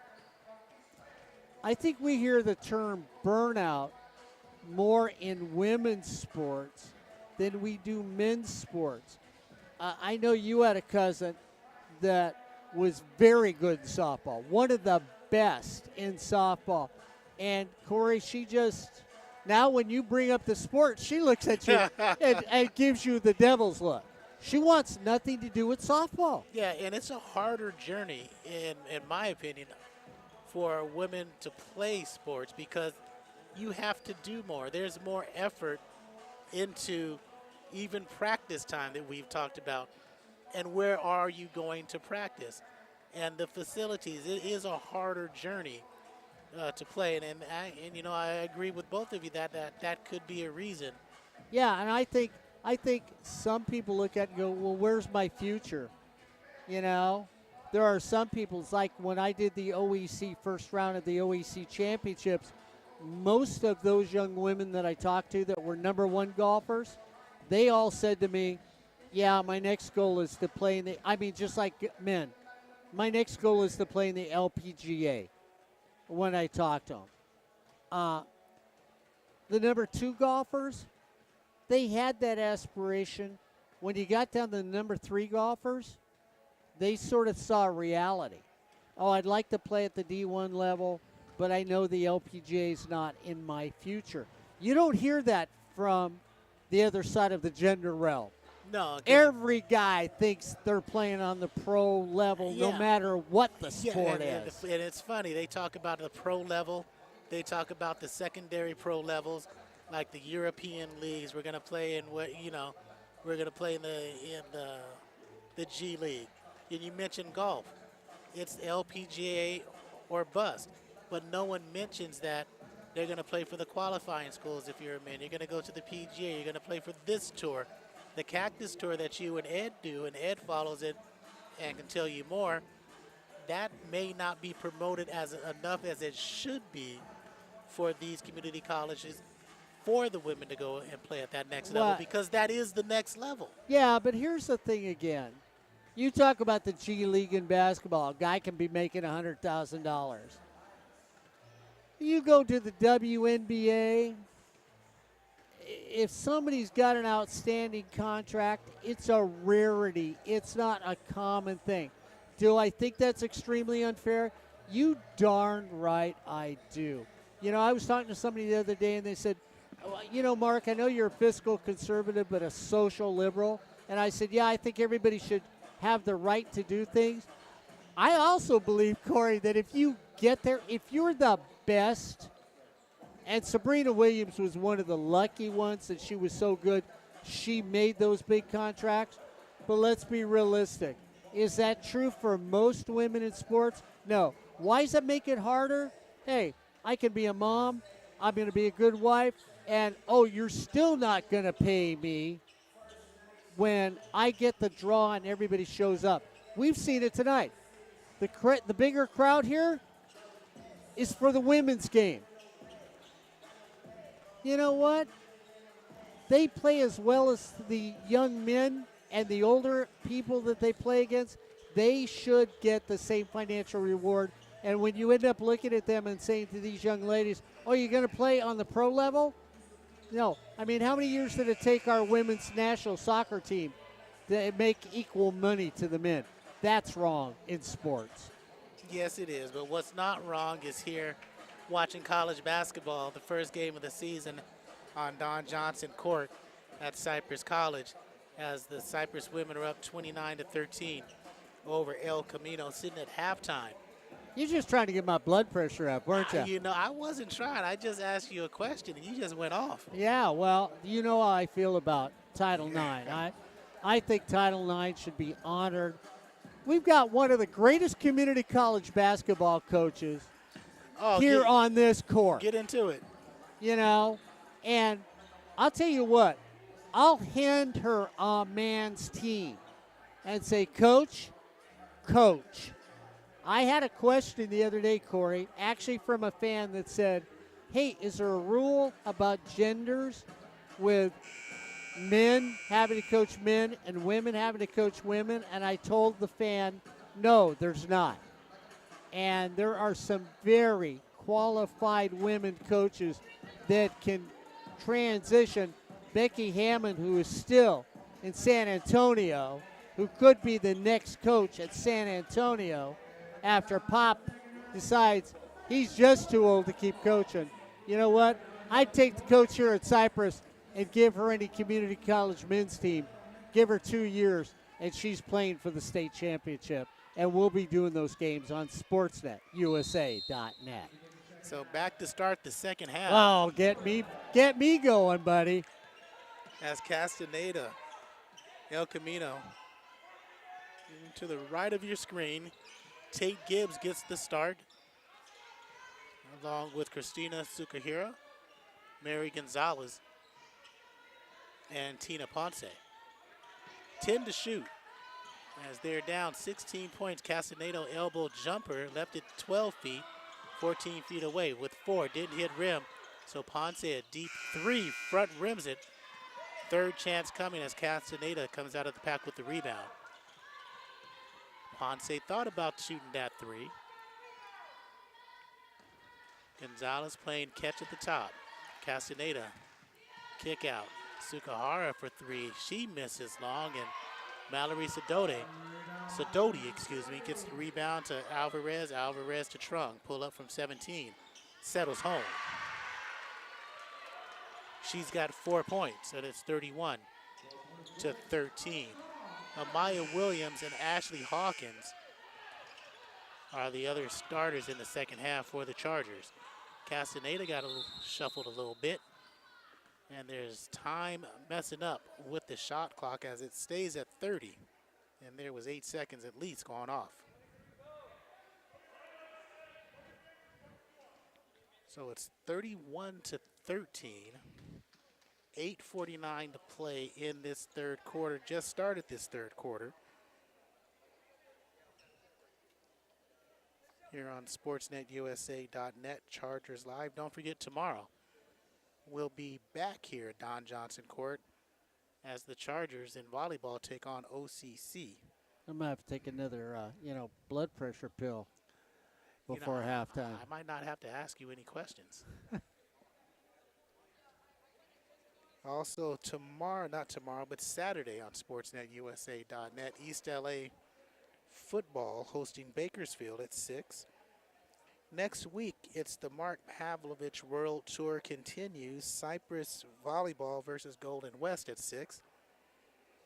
That's next Wednesday on the 9th. And Thursday the 10th, Cypress women's soccer versus Santiago Canyon at 3 p.m.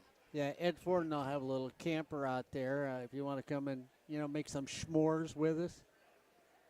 No? You know I don't like s'mores. Oh, okay. All right.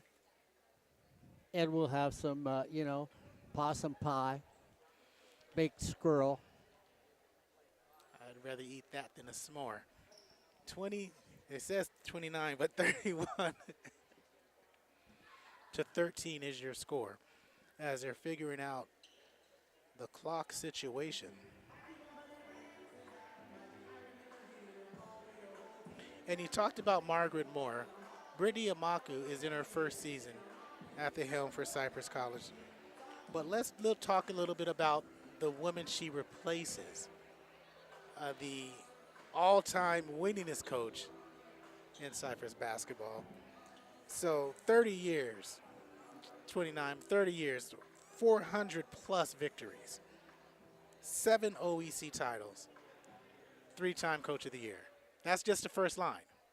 Yeah, and I tell you what, you get up in that rarefied air with her a 400, and then you look at the amount of women she has had move on to the next level that have been all conference. I think that's the thing that Coach Moore is prouder of. What's interesting to look down there right now, I think she's enjoying being the assistant coach because she can say a lot of things and then just walk away and watch the head coach do her thing. Member of the Long Beach State 49ers. Final Four team, led that team, starting point guard for that team. Yeah, things that Cal State Fullerton people forget. Never forgot it. I'm saying it right here. Hall of Fame at Long Beach State. High School Player of the Year. Ventura County Hall of Fame. Ventura County, Mark. High school. What'd she do, Mark? She also played softball and basketball. And now what's real interesting,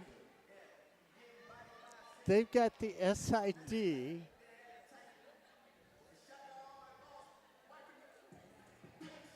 And they've walked to a little room down there on the court. I thought they were walking over to the basket where they had problems. I didn't mean to interrupt you. Oh, no, that's okay. And she also coached the Sparks back in the day.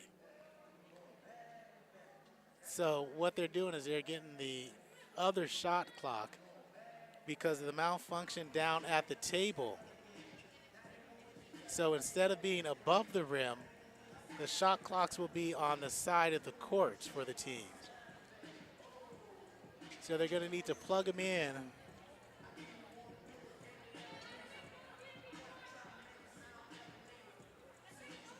Is this a night that Cypress College said Corey and Mark are going to get home at 11? Could be. Gabby Naylor's wondering, gee, what time is he going to get home?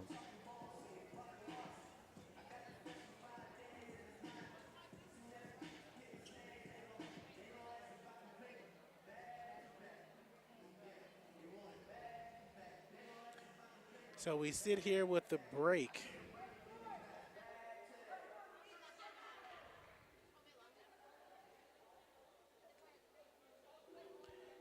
Here at 8:49 to play in the third quarter. The next game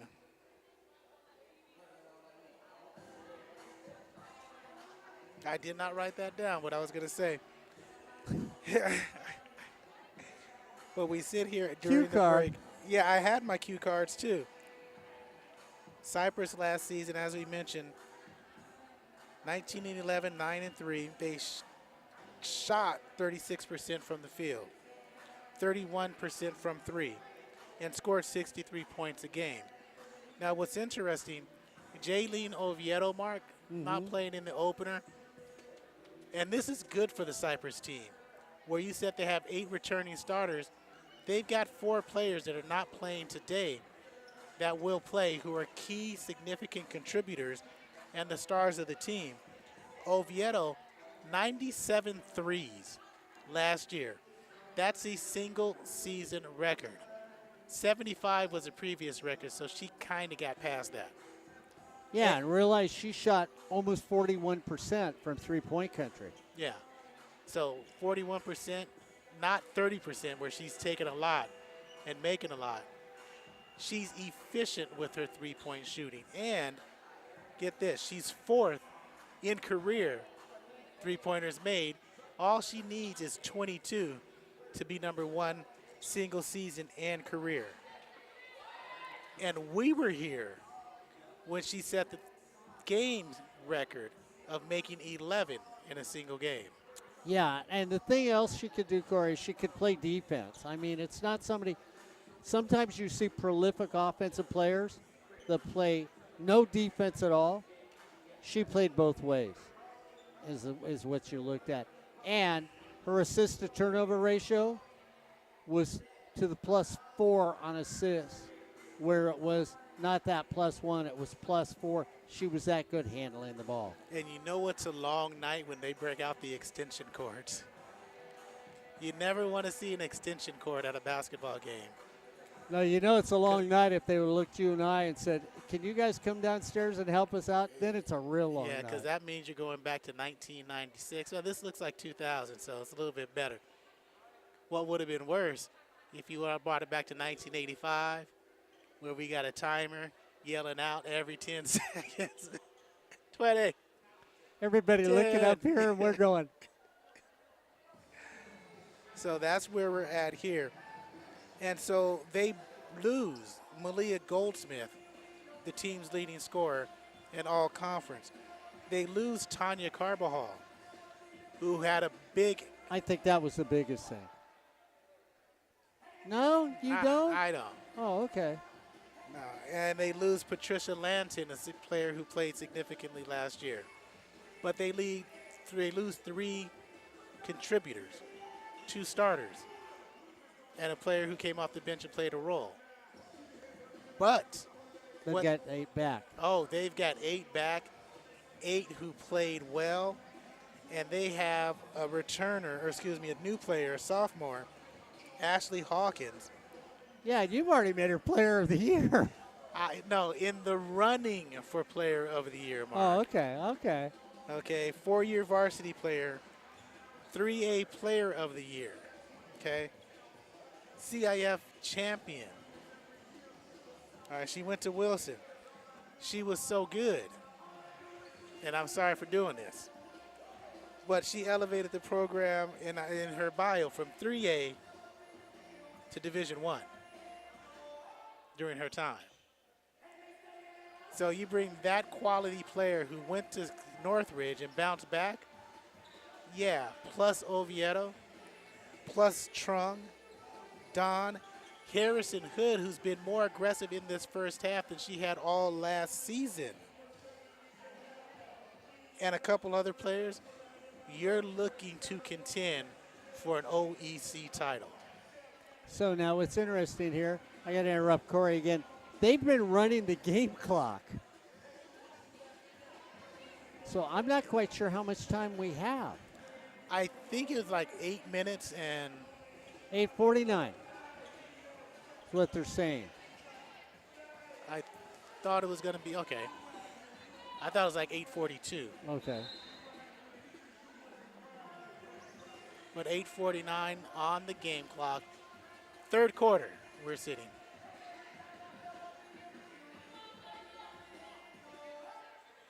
So Gonzalez will inbound. Castaneda 10, Sukahara is 14.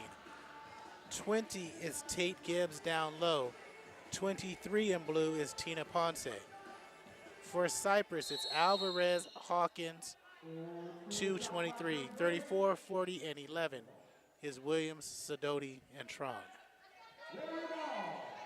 So we're back. 31-13 is your score. Third quarter, Tate Gibbs on the left wing. 3-point line, Sukahiro to Castaneda. Ball movement around the perimeter, nothing advancing and striking toward the bucket. Castaneda don't care. She drills that 3 to make it 31-19. She's got 7 points, 31-16. I cannot add. So foul goes on a reach-in by Tina Ponce. So 31-16 is your score. I'm heavy-handed with the buttons. All right. Okay. So Trung. Hawkins tries to counter.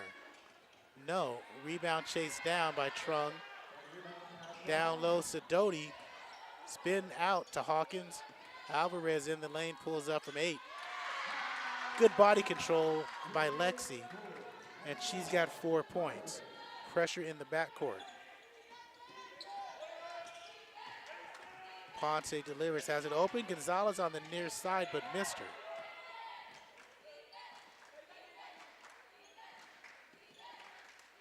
Tate Gibbs, backdoor, missed Casadena, finally finds her. Over Williams, battles Hawkins. And Hawkins with the reach in.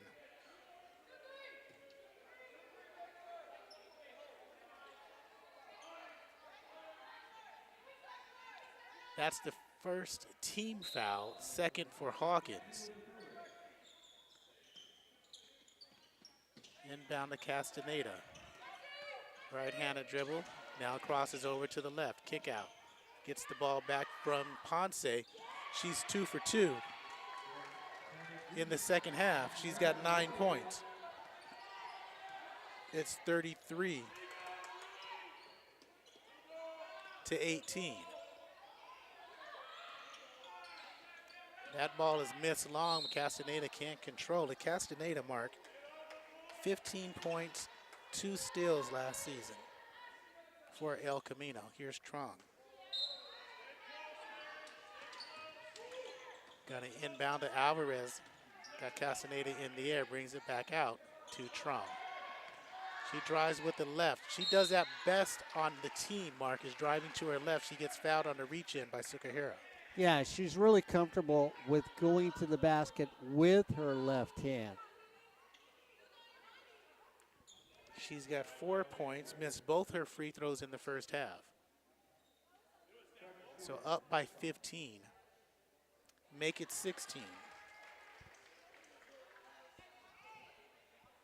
And you see a lot of the free throw shooters who are really good will go down and flex those knees. You've got to use your legs to shoot free throws. Too many people forget that. They get stiff-legged and they don't get the arc on the ball as she does on that second one. So it's 35 to 18 now. Gonzalez has it poked away by Alvarez. Hawkins tried to create contact again. She did, looking for that foul, it seemed, and not the bucket. And you like the way Cypress hounds on the defensive side of the ball. Last 2 buckets came from Castaneda. Last 3 buckets have come from Castaneda.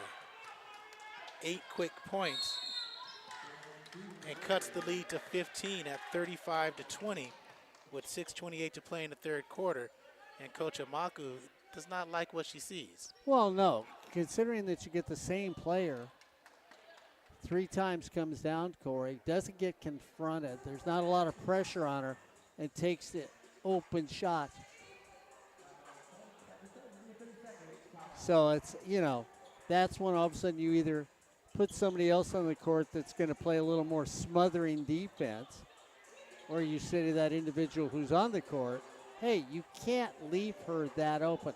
She's the only hot shooter on that team from El I don't Camino. even think they're leaving her that wide open. I think she realizes that she's really going to have to carry this team, not just in this game, for the first part of the season. And if she has to score 30 points, that's what she'll do. Yeah. And what I love about the community college game, Mark, is when you do your research on everybody in the game, you just look and wonder about the talent and the smarts that have come through here. Oh, yeah.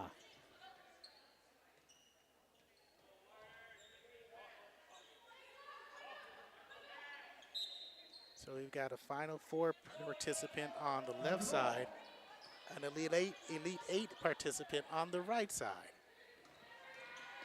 And there's Hawkins tripped as she drove. Tate Gibbs is going to get the foul on her. Not up top, but below. Yeah. I mean, if you've never done it, take a journey through the Hall of Fame at the CCCAA to look at the men and the women that have played on the community college level or coached on the community college level. And then go to each school. It's impressive because you go down the list for Cypress in all sports as both free throws are made, 37 to 20. Oh, I know that name. I know that name. I watched her play.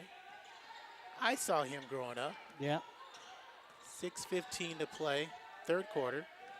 Gonzalez drives and dishes. Tate Gibbs, corner, no.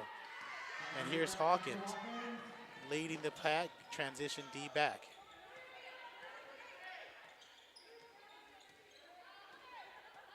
Similar player to Malia Goldsmith last year. Trung again, as because she's out of control, she goes into the body of the defender, and the defender who's standing there gets called for the blocking foul. Yeah, so the offensive player makes all the contact, hits him at the right angle, gets half a body, not the full body. So you twist a little, and somebody says, hey, you were moving. That's a block. That's the way I used to play. I needed to improvise and use every advantage.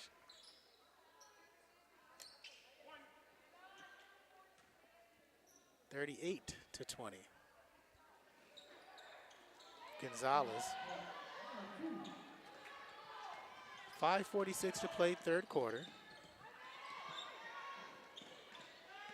Ponce. Castaneda working. Ton Don is defending Castaneda. She's a very good defensive player. There's 10 seconds on the shot clock, and there's an offensive foul. Castaneda setting the moving screen.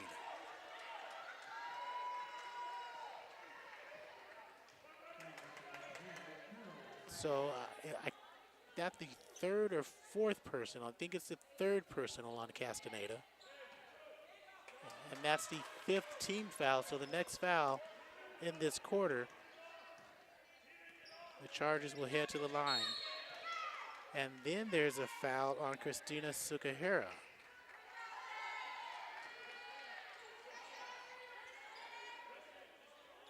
And this will send Kaylin Palomino to the line, the freshman from Saddleback High School. So the ex-road runner, kinesiology major, misses right on the first. Wants to be a physical therapist.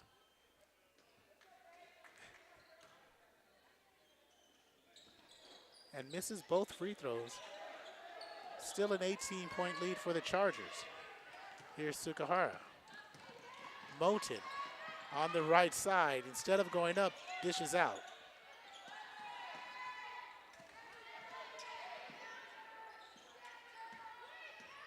Weave, 35-footer. Ponce, short rimmed again. Alvarez the other way and uses the backboard for 2. So Lexi, she's got 6 points. 40-20, and turnover in the backcourt. Timeout, Warriors, with 4 minutes, 44 seconds to play in this third quarter. This is Chargers Live on SportsNetUSA.net. Coach Steve Shaw does not look happy. Now, Corey, it was interesting. He walked out to talk to the officials, and the assistant coaches came over and said, don't get thrown out. You can he went down to the end of the bench and found one seat where nobody was even close, and just sat there. And for a second, he put his hand on his 2 fists. You could tell it was somebody that was like, you know what? This is not going the way I thought it would go. And, not only the ladies, but I think he's thought that some of the officials have shortchanged him in tonight's game. Oh, a little bit. He gave him a 10, and they're only giving him back. He bought $2 worth of groceries, and he's only getting back $6. Yeah. So 4:44 in the third quarter. But on the flip side with Cypress, Mark, you're looking at a team that you can see the talent. You can see where they want to go. And when they get all their players back, and when that gels, it's going to be a very exciting season for the Chargers. Yeah, I mean, it's very interesting. Last year I got to watch a tournament at East LA College and saw some of the teams that I would take, men and women. The women's team at East LA, they were fantastic. Then I saw College of the Canyons. Those women were fantastic. And it was some of these teams that you went, gee, who can play with them? This team that's on the court right now is one of those teams that you would look at early in the season and say, they're going to develop into something very special this season. Hawkins will inbound. Trung off the inbound 3. No. Rebound chased down by Sukahara. Here's Gonzalez, double teamed in the backcourt, deflected by Alvarez. She led the team last year in deflections. Sukahara for 3. Yes. 40-23.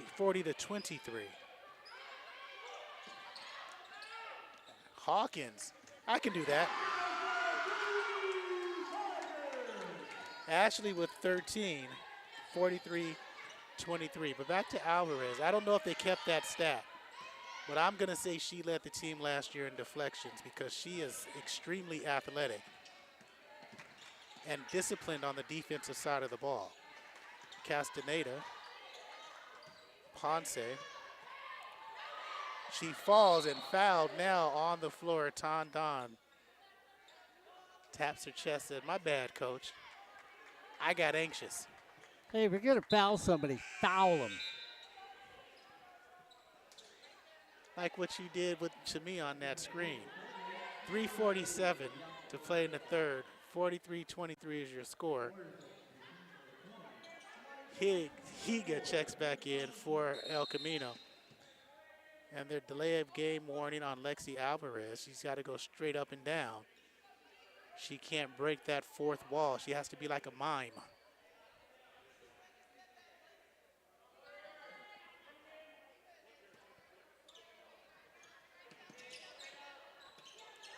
On the inbound in the backcourt, chase down, Don Alvarez. Alvarez finishes 45-23, and now Alvarez has 8 points. She's out of Santa Barbara High School. In the backcourt again, almost stolen, tied up. Kick. Dawn with the kick. And they're going to have to help Nalati Higa in the backcourt, Mark. They can't just leave her. 45-23 your score. 3:29 to play in this third quarter. Well, they play a really good trap defense in the backcourt. They'll use two people as the second person will come up late.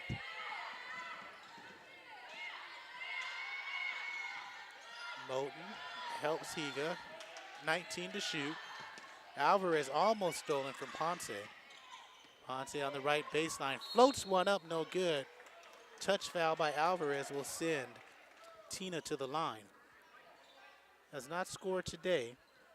5'3" freshman guard from West Torrance, looking for her first 2 points of the game. As a team, they shot 63% from the line last year.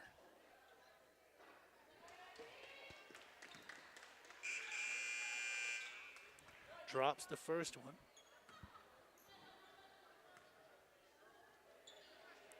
Kiki Harrison Hood checking in at the next dead ball. Misses the set. So the score is still a 21-point lead as Dawn in the front court with Hawkins. Ashley with 13 points. Short. Tate Gibbs, rebound number 5. Higa gives it up to Ponce. So that's what they need to do. Move that ball so they don't get trapped. Cypress known for their trapping defense. And there is a steal, turnover, unforced. Alvarez out, Harrison Hood in.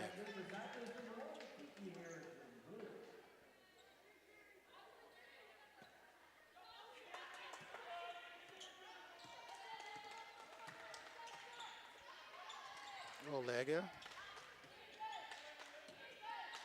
Backdoor Hawkins, nice play on the back door.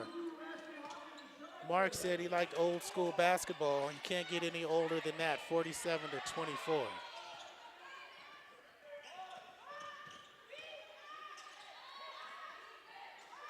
Moten, and it's nice to see a team that can score at every level. Yeah, doing everything that you would hope they would do. Higa, step back. No, Tate Gibbs is there, yes. And here's the thing too, Corey. They're only going to get better in their execution of what they're doing tonight. So 1:43 to play in the third quarter. 47-26 your score. Fakes a three, steps in for a 16-footer. No, missed by Trump. Gonzalez. Higa. Moten. Back to Higa. Castaneda is out of the ball game, Mark. So where's the scoring coming from? Gonzalez airs a three. Ashley Hawkins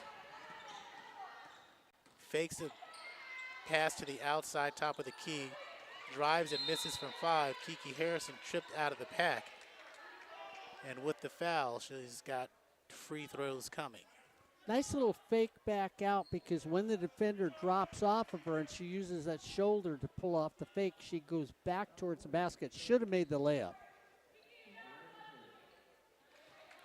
Harrison Hood's got her back. That's 6 points.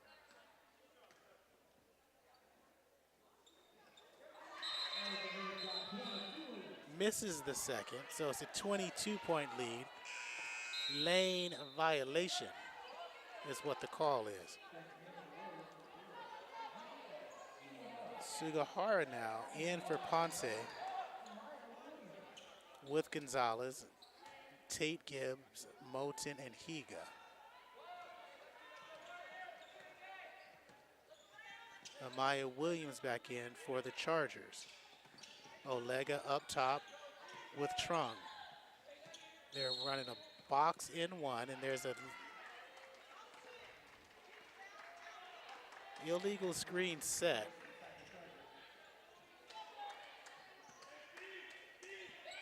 Well, and I didn't think that was an illegal screen.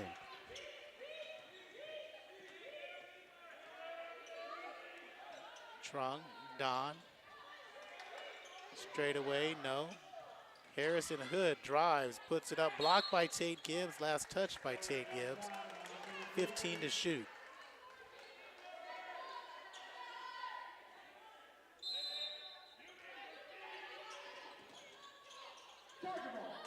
Don, pull up from 17, short rimmed it.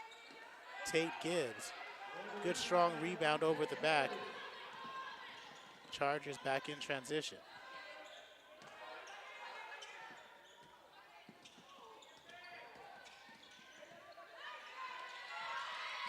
Hounding defense up top.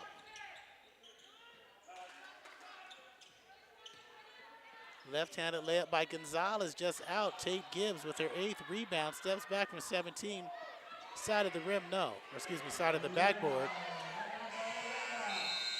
And that'll be the end of the third quarter with the Chargers' 22-point lead to begin the fourth, 48 to 26. And this is Chargers Live on SportsNetUSA.net.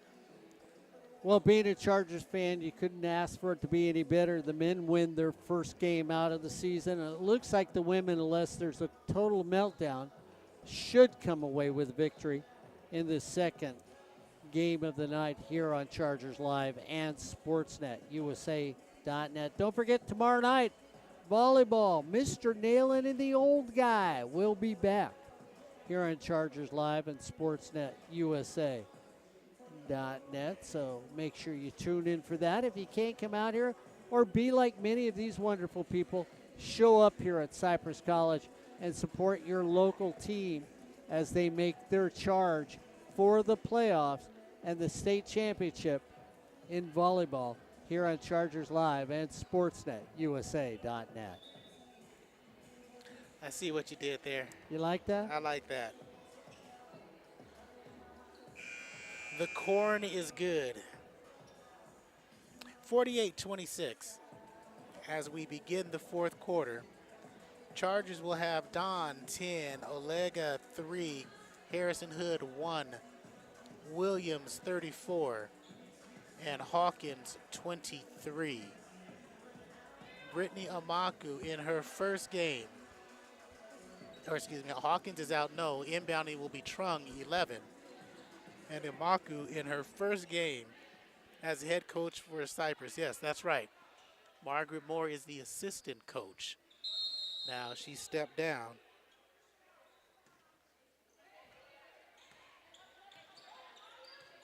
So Trung with the ball.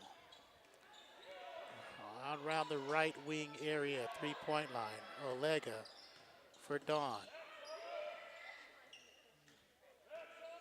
Weaving on the right side. Olega for 3.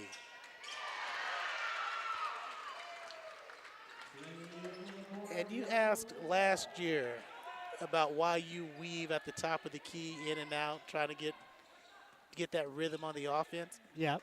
That's what the Chargers did on that right wing. They allowed Olega to come around 2 times before she made and took that shot, just to get her legs into her.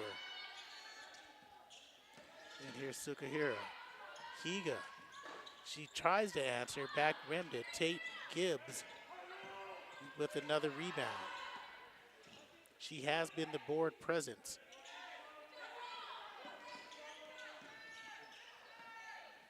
And the Chargers are running a box and 1 on Castaneda, Mark. Dawn is chasing her everywhere. 10 on 10, 13 to shoot. Ball tipped out by Harrison Hood.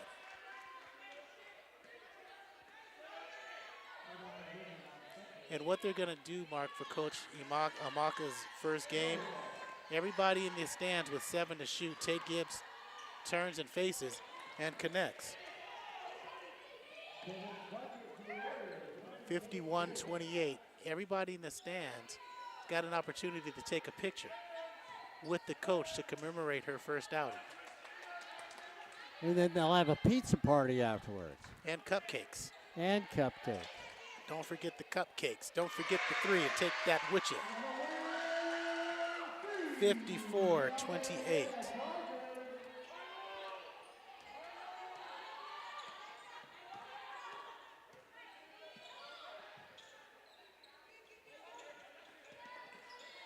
So it's picked up in the first 2 minutes of the fourth quarter.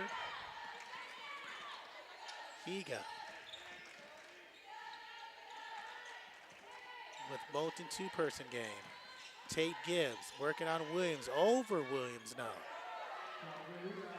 So Castaneda's second straight possession, she hasn't touched the ball after she scored 8 straight in the third quarter. Head and shoulder fake is good to you, 56-28 for Tao Trung.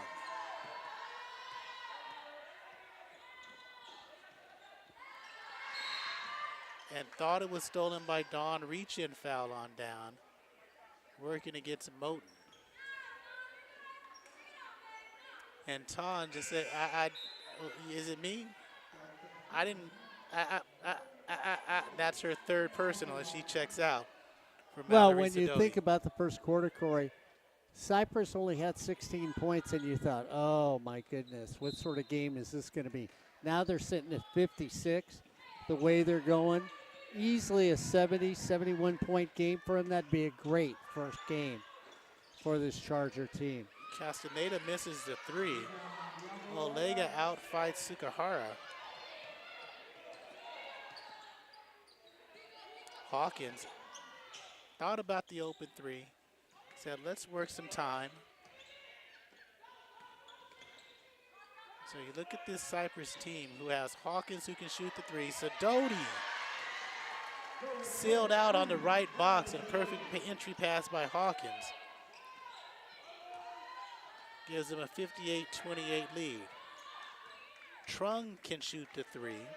Olega can shoot the 3. Hawkins can shoot the 3. Oviedo, who's not playing, can shoot the 3. Stroud, who we haven't seen yet.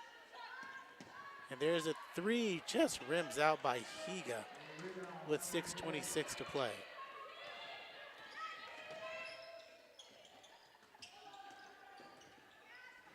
They've got 2 all CIF players of the year on this team this season.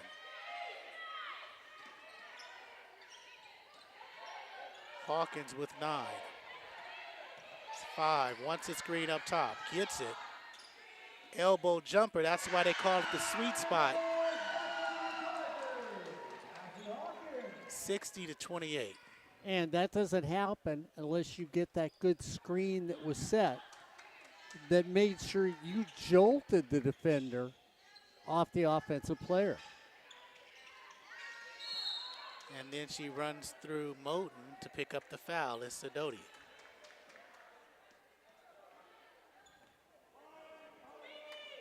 Mallory is an ex-Highlander from La Habra. Business major, wants to own her own business one day.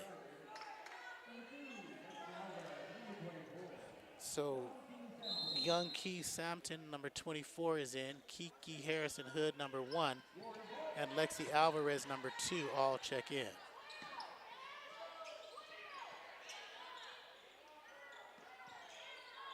Playing catch up front. Sukihiro sneaks into the key, turns and said, I'll shoot it. Might as well. And it is 60-30 with 5:15 to play. Olega. Nope. 8 rebounds for Tate Gibbs. Castaneda. And now they've gone to a 3-2. Working that zone. Castaneda. Step back, corner. Foul underneath, loose ball. Going against the Chargers, Ashley Hawkins.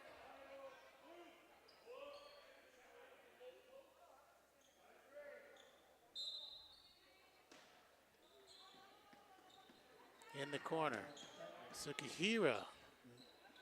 Back rim to corner 3. Hawkins quickly in the front court. Resetting with 4:35 to play. 30-point lead, and we've got a foul. Harrison Hood not set.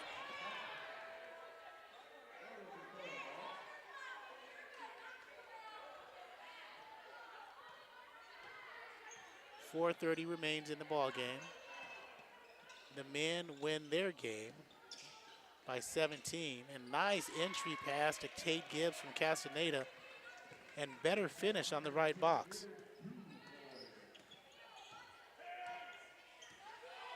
60-32 is your score. Olega and Hawkins around the horn. Alvarez block, gets it back, finishes. And she's in double figures with 10 points. Under 4 to play. Yeah, and you can feel the cohesiveness of the team. The more they play this game, the more comfortable they're getting with each other, the more they're understanding their new coach's statements from the sidelines.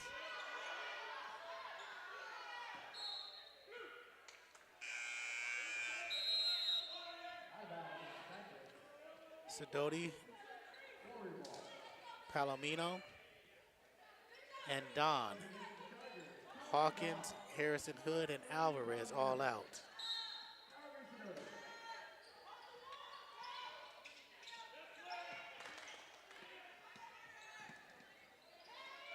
Castaneda again misses.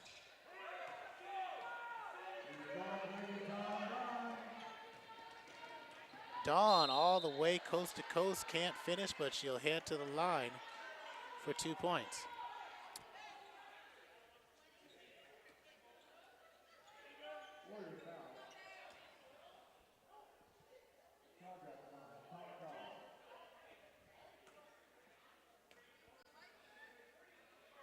Well, the sophomore from Westminster misses her 3rd free throw tonight.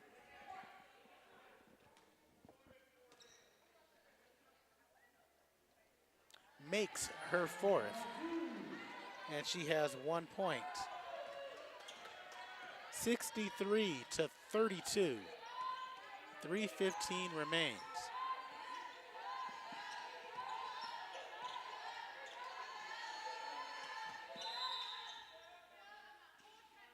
And a full timeout taken by El Camino.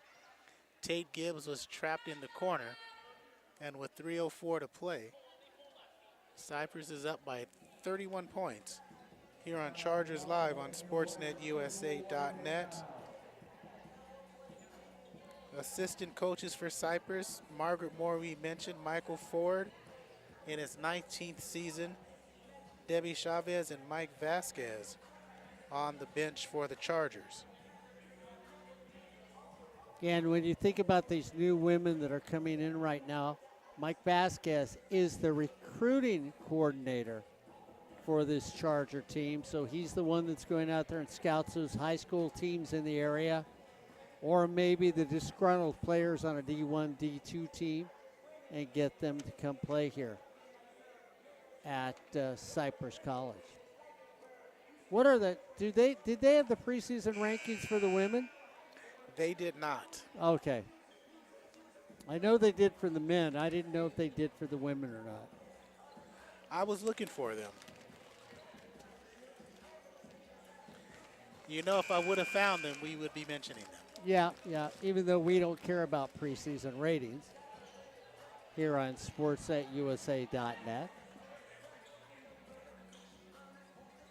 You know, I will tell you, though, they were talking about a defensive player actually being a candidate for the Heisman Trophy this year. Today. Won't happen, but they were talking about it. On the inbound, tipped by Palomino, controlled by Tate Gibbs, missed by Tate Gibbs. So 3:06 to play, up by 31, tapped out by Sukahira.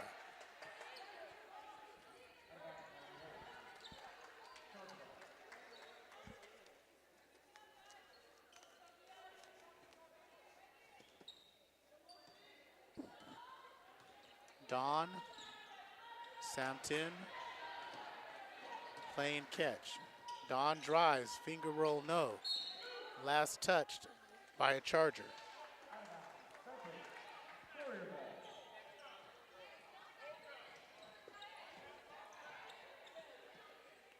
So 2:41 remains.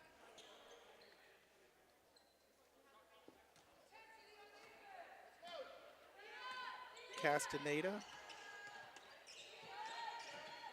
scored in double figures. She's got 12 points, 8 points in the third quarter.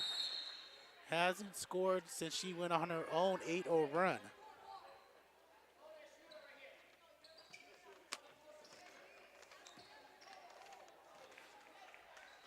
And they call a bump. Yeah, right by the sideline.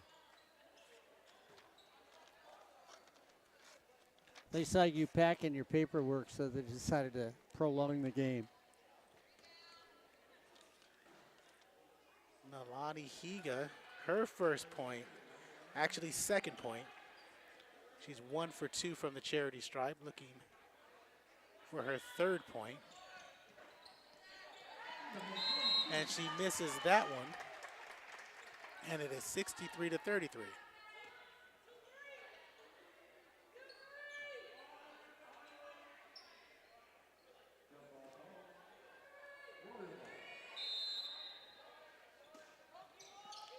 Castaneda on the inbound, overshoots Higa.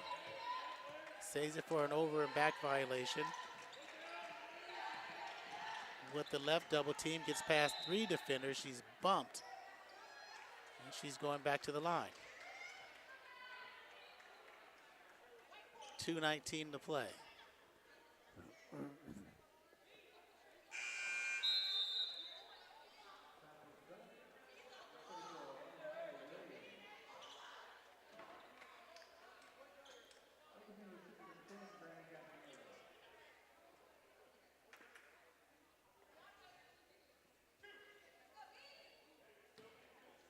I think Ed would be mad if we left all the equipment up here.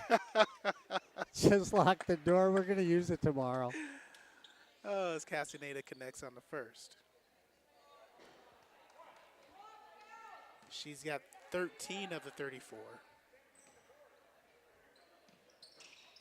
Misses the second. Maya Williams hounded. And a foul.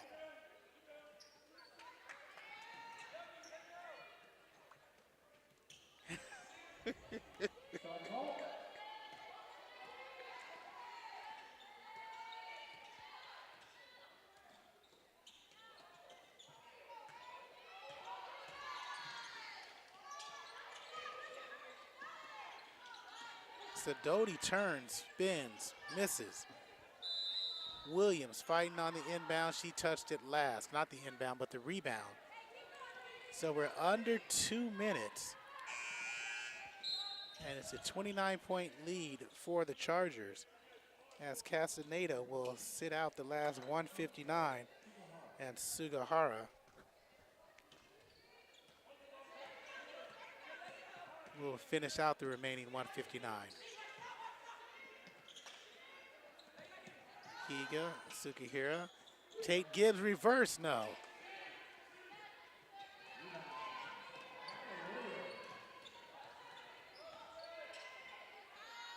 Palomino. She circles the 3. 66-34.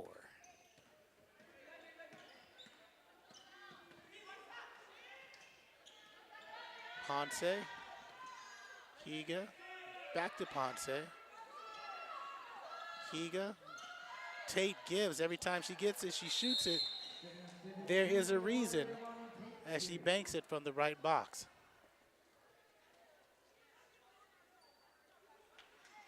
(66-36).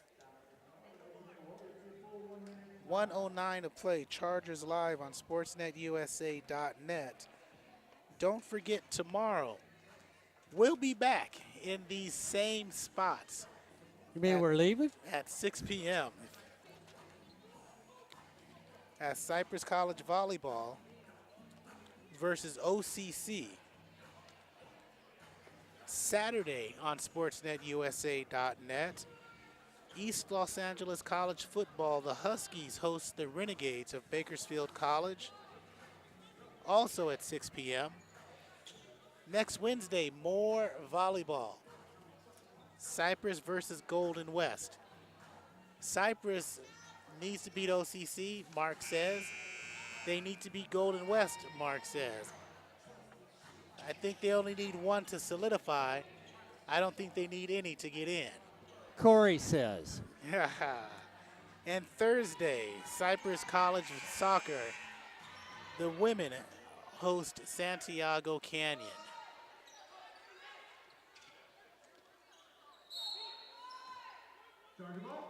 And we got to get one of them shirts, Mark. Cyp City. I need a double X. I'll take a triple X. 3 is missed by Olega. Under a minute to play.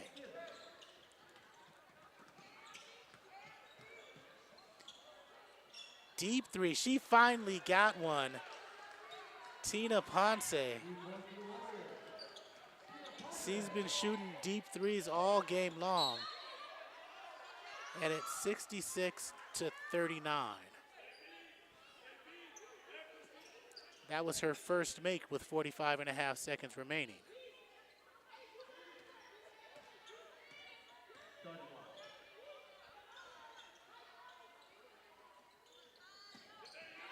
Palomino throws up a 3.